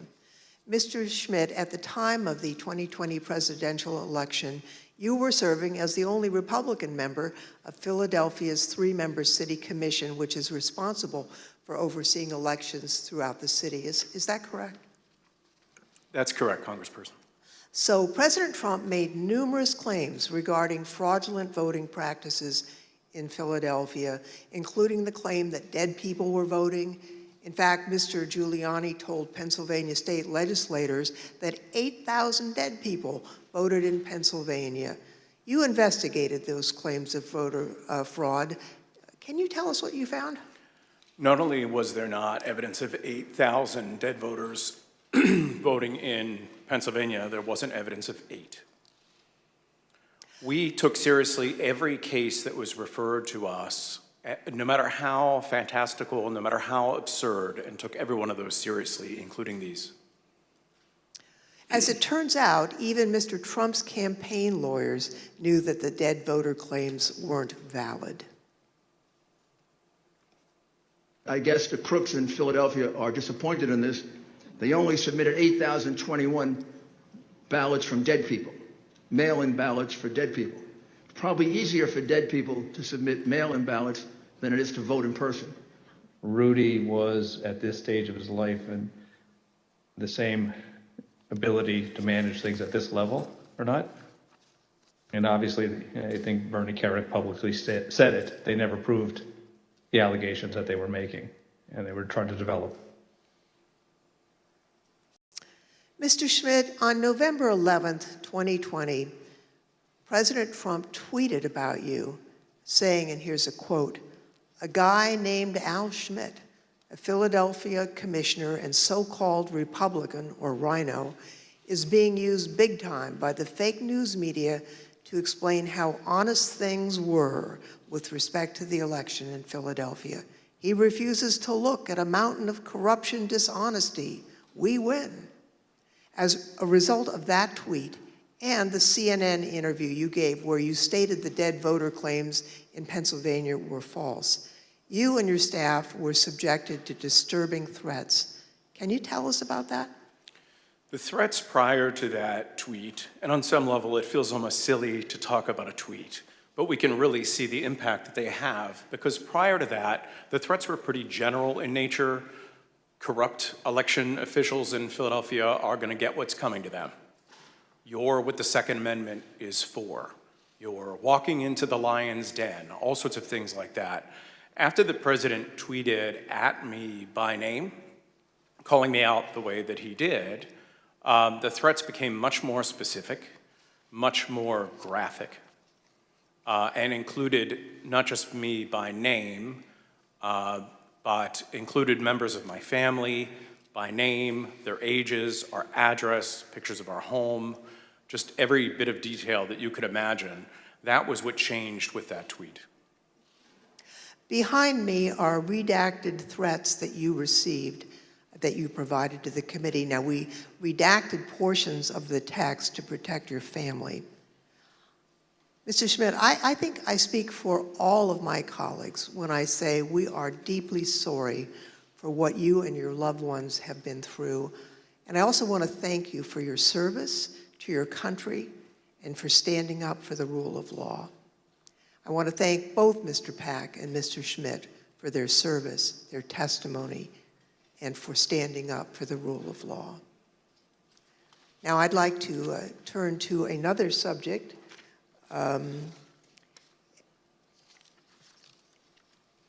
The courts in our country provide a legitimate venue for campaigns to challenge.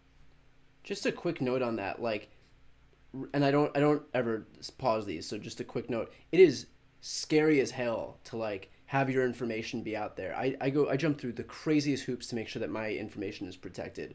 I cannot imagine your family members' names and information, pictures of your house, your address, just being out there and just sitting like a sitting duck waiting for something bad to happen. So that's all I wanted to say about that. What they view as irregular election practices. Now, courts have the final say on how the law applies to those challenges. We have a renowned legal expert here to address the Trump campaign's activities in court. Mr. Ginsburg, you've spent your entire career representing Republicans in election-related litigation.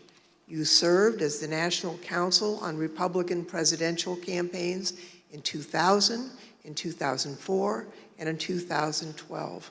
You played a key role in the 2000 Florida recount that led to the Supreme Court's decision in Bush v. Gore. You served as the co-chair of the Presidential Commission on Election Administration. I think it's fair to say you're the most prominent Republican lawyer who's litigated in the election field. Now, you've analyzed the Trump campaign's litigation pretty carefully. What's the normal process for post-election litigation? How is the Trump campaign's different from the kinds of post-election litigation you've been involved in and know about? In the normal course of things, any campaign on the night of the election and the days after will do a couple of different things. One is that they'll analyze precinct results to look for abnormalities in the results, and they'll send people to those precincts to ask more questions. Secondly, all campaigns will have poll watchers and poll workers and observers in the polling place. And so campaigns will talk to those people if they saw any irregularities that could cause problems in the election. Now, the Trump campaign talked pre-election about having 50,000 poll workers. So presumably, they did have eyes on the ground in all these places. And so in the normal course of things, a campaign will analyze the reports that come in. Trump campaign had a couple of basic problems, however. Number one, the 2020 election was not close. In 2000, that was 537 and close. In this election, the most narrow margin was 10,000 and something in Arizona, and you just don't make up those sorts of numbers in recounts. And when the claims of fraud and irregularities were made, you've heard very compelling testimony from Mr. Stepien, from Matt Morgan, from Alex Cannon about those claims and how they didn't believe them. And so that put the Trump campaign on sort of a process of bringing cases without the actual evidence that you have to have in which the process is designed to bring out. So are you aware of any instance in which a court found the Trump campaign's fraud claims to be credible? No, there was never that instance. In all the cases that were brought, and I've looked at the more than 60 that include more than 180 counts, and no, the simple fact is that the Trump campaign did not make its case. The Select Committee has identified 62 post-election lawsuits filed by the Trump campaign and his allies between November 4th, 2020 and January 6th, 2021. Those cases resulted in 61 losses and only a single victory, which actually didn't affect the outcome for either candidate. Despite those 61 losses, President Trump and his allies claim that the courts refused to hear them out, and as a result, they never had their day in court. Mr. Ginsburg, what do you say about the claims that Mr. Trump wasn't given an opportunity to provide the evidence they had of voter fraud? In fact, did they have their day in court? They did have their day in court. About half of those cases that you mentioned were dismissed at the procedural stage for a lack of standing. The proper people didn't bring the case, or there wasn't sufficient evidence and it got dismissed on a motion to dismiss. But in the other, there was discussion of the merits that was contained in the complaints. And in no instance did a court find that the charges of fraud were real. And it's also worth noting that even if the Trump campaign complained that it did not have its day in court, there have been post-election reviews in each of the 6 battleground states that could have made a difference. And those ranged from the somewhat farcical cyber ninjas case in Arizona, to the Michigan Senate report that was mentioned earlier, the hand recount in Georgia that Mr. Pack addressed. And in each one of those instances, there was no credible evidence of fraud produced by the Trump campaign or his supporters. Thank you. You know, as Mr. Ginsburg has explained, there are no cases where the Trump campaign was able to convince a court that there was widespread fraud or irregularities in the 2020 election. Over and over, judges appointed by Democrats and Republicans alike directly rebutted this false narrative. They called out the Trump campaign's lack of evidence for its claims, and the judges did that even in cases where they could have simply thrown out the lawsuit without writing a word. You can see behind me a few excerpts from the decisions in these 62 cases. The Trump campaign's lack of evidence was criticized by judges across the political spectrum. In Pennsylvania, a Trump-appointed judge concluded, quote, "Charges require specific allegations and proof. We have neither here." Another Trump-appointed judge warned that if cases like these succeeded, quote, "Any disappointed loser in a presidential election able to hire a team of clever lawyers could flag claimed deviations from election results and cast doubt on election results." The list goes on and on. Allegations are called, quote, "an amalgamation of theories, conjecture, and speculation." In another, strained legal arguments without merit, unsupported by evidence, derived from wholly unreliable sources, a fundamental and obvious misreading of the Constitution. The rejection of President Trump's litigation efforts was overwhelming. 22 federal judges appointed by Republican presidents, including 10 appointed by President Trump himself, and at least 24 elected or appointed Republican state judges dismissed the president's claims. At least 11 lawyers have been referred for disciplinary proceedings due to bad faith and baseless efforts to undermine the outcome of the 2020 presidential election.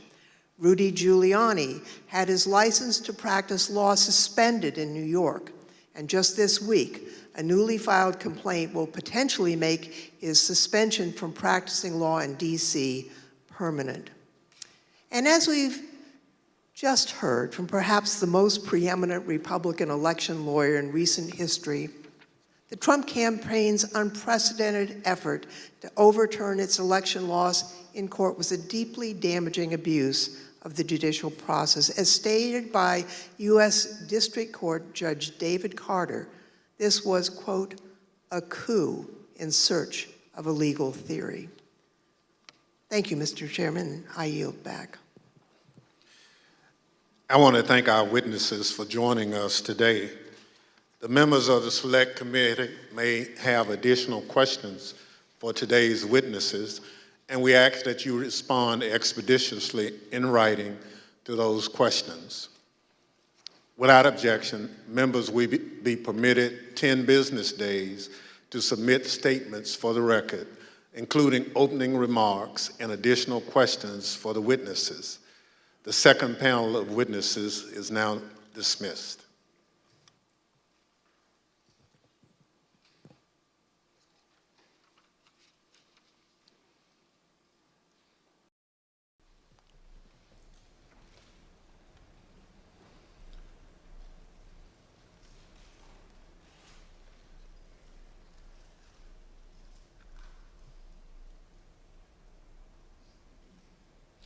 Without objection, the chair recognizes the gentlewoman from California, Ms. Lofgren, for a closing statement. Thank you, Mr. Chairman. Now that we understand the litigation efforts by President Trump and his allies, I'd like to present additional actions taken by the Trump campaign during this time. President Trump continued to push the stolen election narrative, even though he and his allies knew that their litigation efforts, making the same claim, had failed. Now, it's worth pointing out that litigation generally does not continue past the safe harbor date of December 14th. But the fact that this litigation went on, well, that decision makes more sense when you consider the Trump campaign's fundraising tactics. Because if the litigation had stopped on December 14th, there would have been no fight to defend the election and no clear path to continue to raise millions of dollars.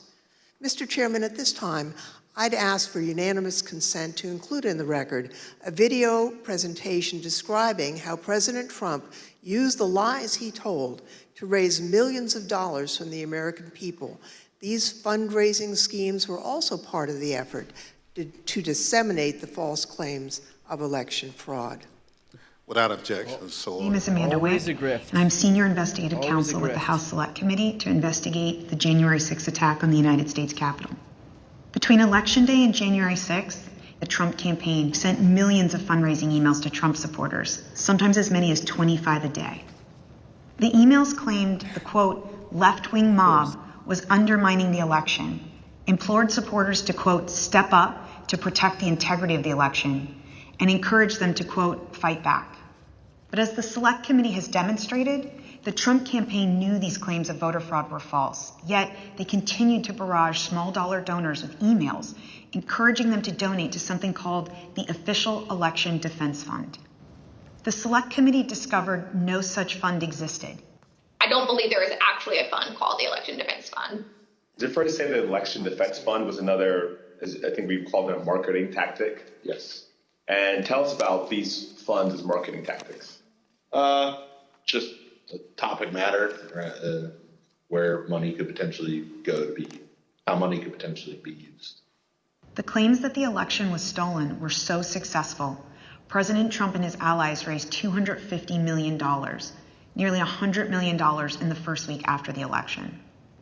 On November 9th, 2020, President Trump created a separate entity called the Save America PAC. Most of the money raised went to this newly created PAC, not to election-related litigation. The Select Committee discovered that the Save America PAC made millions of dollars of contributions to pro-Trump organizations, including $1 million to Trump Chief of Staff Mark Meadows' charitable foundation, $1 million to the America First Policy Institute, a conservative organization which employs several former Trump administration officials, $204,857 to the Trump Hotel Collection, and over $5 million to Event Strategies, Inc., the company that ran President Trump's January 6th rally on the Ellipse. All of us here today do not want to see our election victory stolen by emboldened radical left Democrats, which is what they're doing. The evidence developed by the Select Committee highlights how the Trump campaign aggressively pushed false election claims to fundraise, telling supporters it would be used to fight voter fraud that did not exist. The emails continued through January 6th, even as President Trump spoke on the Ellipse. 30 minutes after the last fundraising email was sent, the Capitol was breached.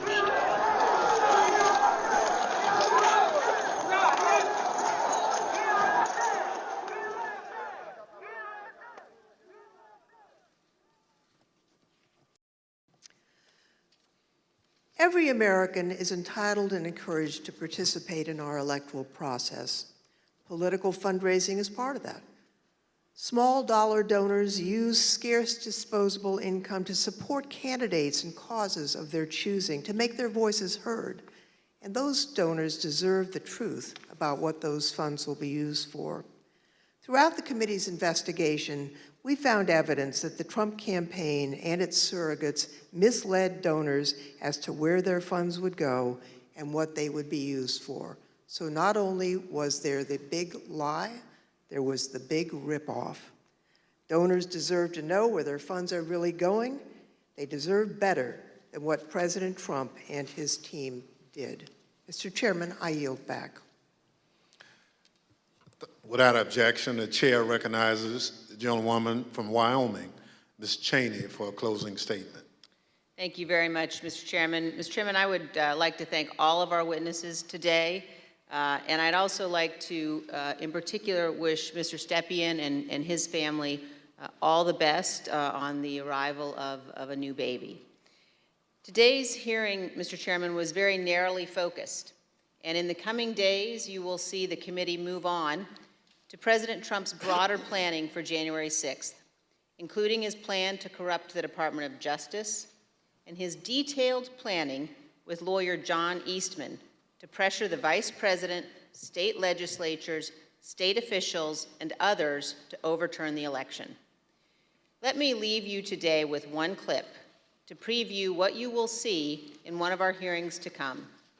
This is the testimony of White House lawyer Eric Hirschman.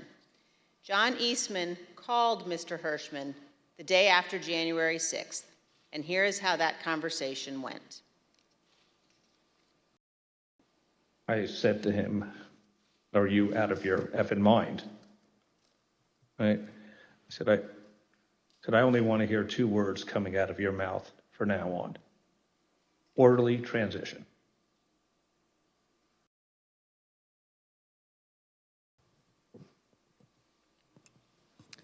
Thank you, Mr. Chairman. I yield back. At the conclusion of last week's hearing, we showed you a video of rioters explaining why they had come to Washington on January 6th. It was because Donald Trump told them to be here. Today we heard about some of the lies Donald Trump embraced and amplified when it became clear he didn't have the numbers of votes to win the election. We heard about how officials at different levels of government explored claims of fraud and found no evidence, yet the former president continued to repeat those false claims over and over again. Today, we'll end things where we did on Thursday, back on January 6th, hearing words of individuals who wanted to stop the transfer of power. We know they were there because of Donald Trump. Now we hear some of the things they believed. Without objection, I enter into the record a video presentation. I know exactly what's going on right now. Fake election. They think they're gonna fucking cheat us out of our vote and put communist fucking Biden in office. It ain't fucking happening today, buddy. You voted? Yes, sir. How'd it go? Voted early. It went well, except for can't really trust the software. Dominion software all over. We voted, and right in the top right-hand corner of the Dominion voting machine that we used, there was a Wi-Fi symbol with 5 bars. So that most definitely connected to the internet, without a doubt. So they stole that from us twice. We're not doing it anymore. We're not taking it anymore. So we're standing up, we're here, and whatever happens, we're not laying down again. I'm from Pennsylvania. It didn't work. It absolutely worked. It didn't work. No. Trust the system. 200,000 people that weren't even registered voted. 430,000 votes disappeared from President Trump's tally. And you can't stand there and tell me that it worked. I don't want to say that what we're doing is right. But if the election's being stolen, what is it going to take?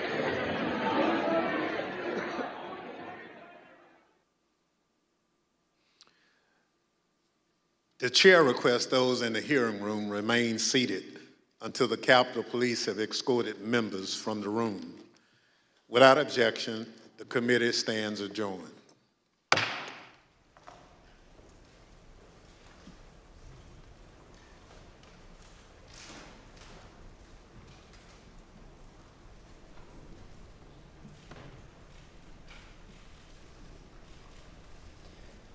Okay, so that was that's day 2 of these January 6 hearings in the books. Just want to go over a few things that I think were most important. First of all, though, I'll be live streaming these hearings from here on out. So if you want to continue watching, please subscribe to this channel, because I'll be that's the best way to support me. That's the way that you'll be notified for any of these hearings. So please subscribe. That is the single best way to support me.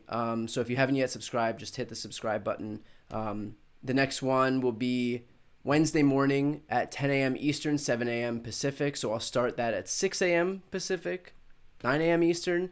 So come watch it with me. I appreciate you watching it on this channel right now. Just a few things that I think are especially important from this past hearing. What we saw from the first hearing that I thought was...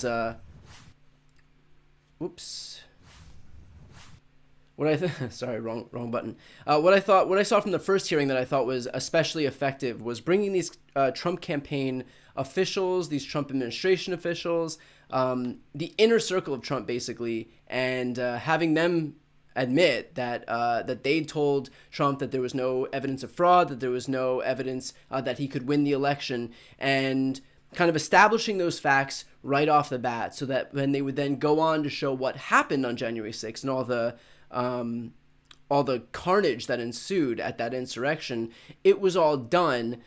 It was all incited by someone who knew better, and yet who opted to defraud people regardless, because he just wanted to try to manifest some election victory where there was none. That was the most effective part of what I saw in day one of those hearings. I think today they kind of brought more of that, and so it just kind of layered upon the effectiveness of day one, because we were able to see, we were able to see DOJ officials this time. We were able to see the Philadelphia commissioner, Schmidt, come forward and say that, again, all these people did was, if they weren't telling Trump himself that there was no credible claims of fraud, then they were coming in debunking whatever claims of fraud that were put forward by Trump. And it was just this, they had to work to kind of bat down this fire hose of just disinformation and bullshit that was being spewed relentlessly by these Trump folks. And this is what I was saying during that 10-minute break, is it wasn't really about the claims of fraud. Like that wasn't the principal issue here, because they didn't actually follow any of these claims. They didn't actually take them to the wall, because they knew none of them would stand up to even the mildest of scrutiny. The point was just to feed the narrative that there was fraud in this election. And if you look at that very last person who spoke, and he was the one who said that I voted, but I saw that Wi-Fi signal, and so I knew that it was online, or I voted, but definitely don't trust the software. That was the point of this. Those people were incited by this constant fire hose of claims that were put forward by Trump. Every time somebody brought some random claim to Trump, he'd repeat it. Not because he vetted it, not because he really thought that some truck driver had transported some tractor trailers worth of ballots from New Jersey to Pennsylvania or something like that. Not because any of these things were legitimate or would even stand up to even the mildest of scrutiny. The point was just to feed the narrative, to just keep this fire hose of bullshit spewing into their media ecosystem, to the point where those people who attended the January 6th insurrection would then come forward and say stuff like, oh yeah, well, I don't trust the ballots. I don't trust the software. Dominion voting systems. It's connected to the internet. Our ballots are being changed. Venezuela, Hugo Chavez, China, bamboo fibers. That was the point of this. Again, there was no individual claim that was vetted or even would stand up to any scrutiny. The point was to just manipulate these people, to trick them, to exploit them into thinking that something was amiss. That's it. That's why they did so much. It is a tried and true tactic. Steve Bannon has come out and said that his strategy is to flood the zone with shit. That is exactly what Trump did. And these poor administration officials and DOJ officials are standing there saying, we've investigated this claim, we've investigated this, and they have to put so many resources because, there's just such a fire hose of shit coming toward them. They have to put so many resources toward investigating each individual one. And when they were in the Oval Office with Trump and talking to him and saying, sir, we investigated this, nothing panned out, we investigated this, Trump would just go right on to the next one, right on to the next one, right on to the next one. Not because he didn't push back on anything, because he didn't have any evidence to prove any of it. It wasn't about any individual claim. It was just, let's just keep getting more out there. Let's just keep getting more out there. And if I can trick enough people into thinking that something was wrong, just by virtue of saying, look what's happening in Michigan, look what's happening in Arizona, in Georgia, in Pennsylvania, in Nevada, in New York, in New Jersey, in Detroit, just anywhere he can point to, it would make enough people, it would convince enough people, make enough people believe that something went wrong. And that's exactly what he did. All the while knowing that it was bullshit, because he had people like Bill Barr, he had people like Jason Miller, Jared Kushner, Ivanka, telling him behind the scenes that these claims of fraud were bullshit. All the while. And so he knowingly defrauded this country. He had corrupt, criminal intent while doing it, because he knew the truth. But he wanted to win. He wanted to rig the election so badly that he opted to lie, even though he was told the truth. He was told that one time in Detroit, when he said, "Oh, well, they're bringing ballots from from all these separate precincts. They're transporting ballots," and he was told by an elections official that they don't have centralized counting in Michigan at these. That they do have centralized counting in Michigan. That they don't have individual counting at the precincts. And the very next day, Trump went out and talked about ballot harvesting again, even though he was just told the truth. The intent was corrupt. And that's what they'll be able to prove over and over and over again by showing not only all of these people in his inner circle who were telling him the truth, and he opted not to listen, but also hearing from the people who attended the insurrection on January 6th that they bought exactly what he was selling. That they listened to those lies, and those lies are what incited them to show up, because they were so convinced that all of those lies were true, because there were so many. How could you possibly have this many instances and one not be true? That's what they thought. They heard so much of this like fire hose of bullshit getting sprayed at them on a daily basis that they had no choice but to believe him. And I believe them. I believe those people were manipulated. But I don't believe the fact that Trump actually believed his own election lies, because everybody around him in that orbit, other than Rudy Giuliani with his head dripping, with his hair dripping down his face, or Sidney Powell, and I mean, that woman is not even palatable for the most extreme people on the right. So God knows that Trump looked at her and he was like, yeah, not so sure about that one. He did it with corrupt intent from the very beginning. So with that said, I will host another live stream on Wednesday. Again, if you want to be reminded about that live stream, please subscribe to this channel. That is the best way to support my work, is just to hit the subscribe button. If you're not yet subscribed, please subscribe and you'll be notified Wednesday morning. I'll start this live stream at 9 a.m. Eastern, 6 a.m. Pacific. So bear with me here on another early one. But you know what's crazy about this is I had more people watching on this stream than even the primetime one. So initially, this idea, that the right was putting forward, that nobody was going to watch these hearings because we all knew what happened on January 6th, blah, blah, blah. It drew 20 million people, and that was just in Nielsen ratings. That didn't include any internet or any streaming numbers, which, of course, added millions to that total. I had almost 250,000 just on my stream alone on Thursday. And this one, too. I mean, I think I had 16,000, 17,000 on the first stream. I had 20,000 on this stream. So people are still paying attention. There is irrefutable evidence being presented right now. We have a number of Trump administration officials and inner circle members who are coming out and testifying under oath the truth, that they explained to Trump that there wasn't any fraud and there was no way that he could win the election. We had quotes like none, 5%, like it wasn't going to happen. And just establishing these facts and this foundation that everything that followed these conversations was being done fraudulently. Every time Trump went out, got on TV and said, fraud here, Michigan, Pennsylvania, Arizona, that it was all being done knowing full well that what he was saying wasn't true. So, and just remember that all of this is being done in conjunction, these testimonies, these depositions, these documents that are being collected by the January 6th committee. The DOJ has all of this. These investigations are running concurrently. I mean, we're lucky enough that these January 6th hearings give us some insight, some exposure into what the DOJ would have insight into privately, because we wouldn't hear anything about the DOJ investigation. But not only does this kind of assist that DOJ investigation, but it gives us the ability to not only watch it, but exert some pressure on the DOJ then as they move toward what I hope will be some type of criminal indictment for Trump and his loyalists who executed this scheme. And obviously, the Republican officials who helped him know that they have legal exposure too, because the committee admitted a few days ago that Scott Perry came forward, a Republican lawmaker, and had asked Trump for a pardon.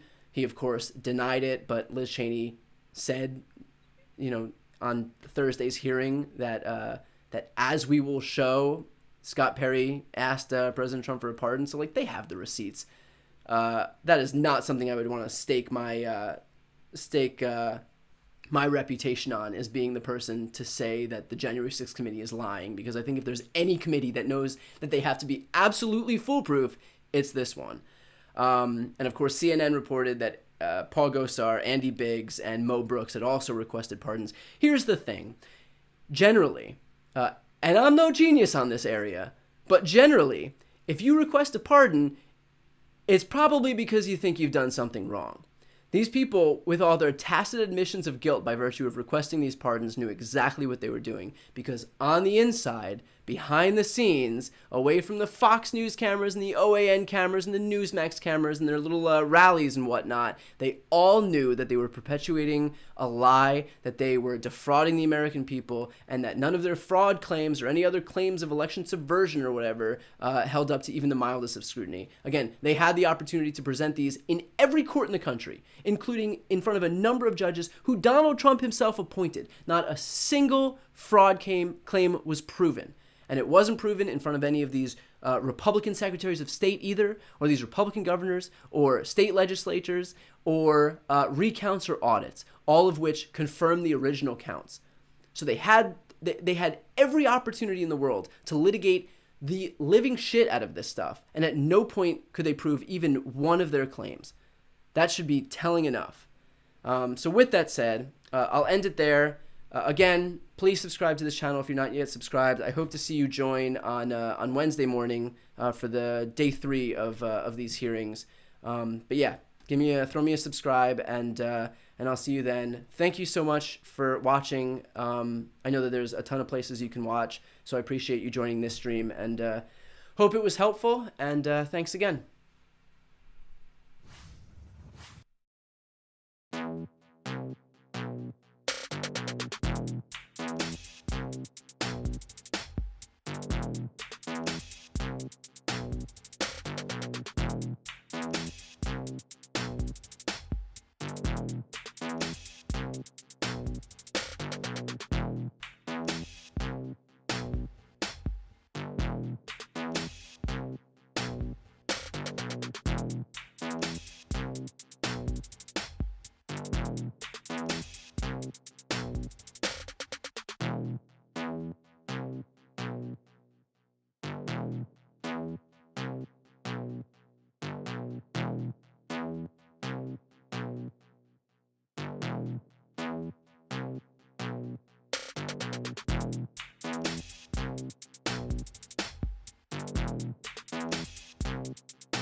you.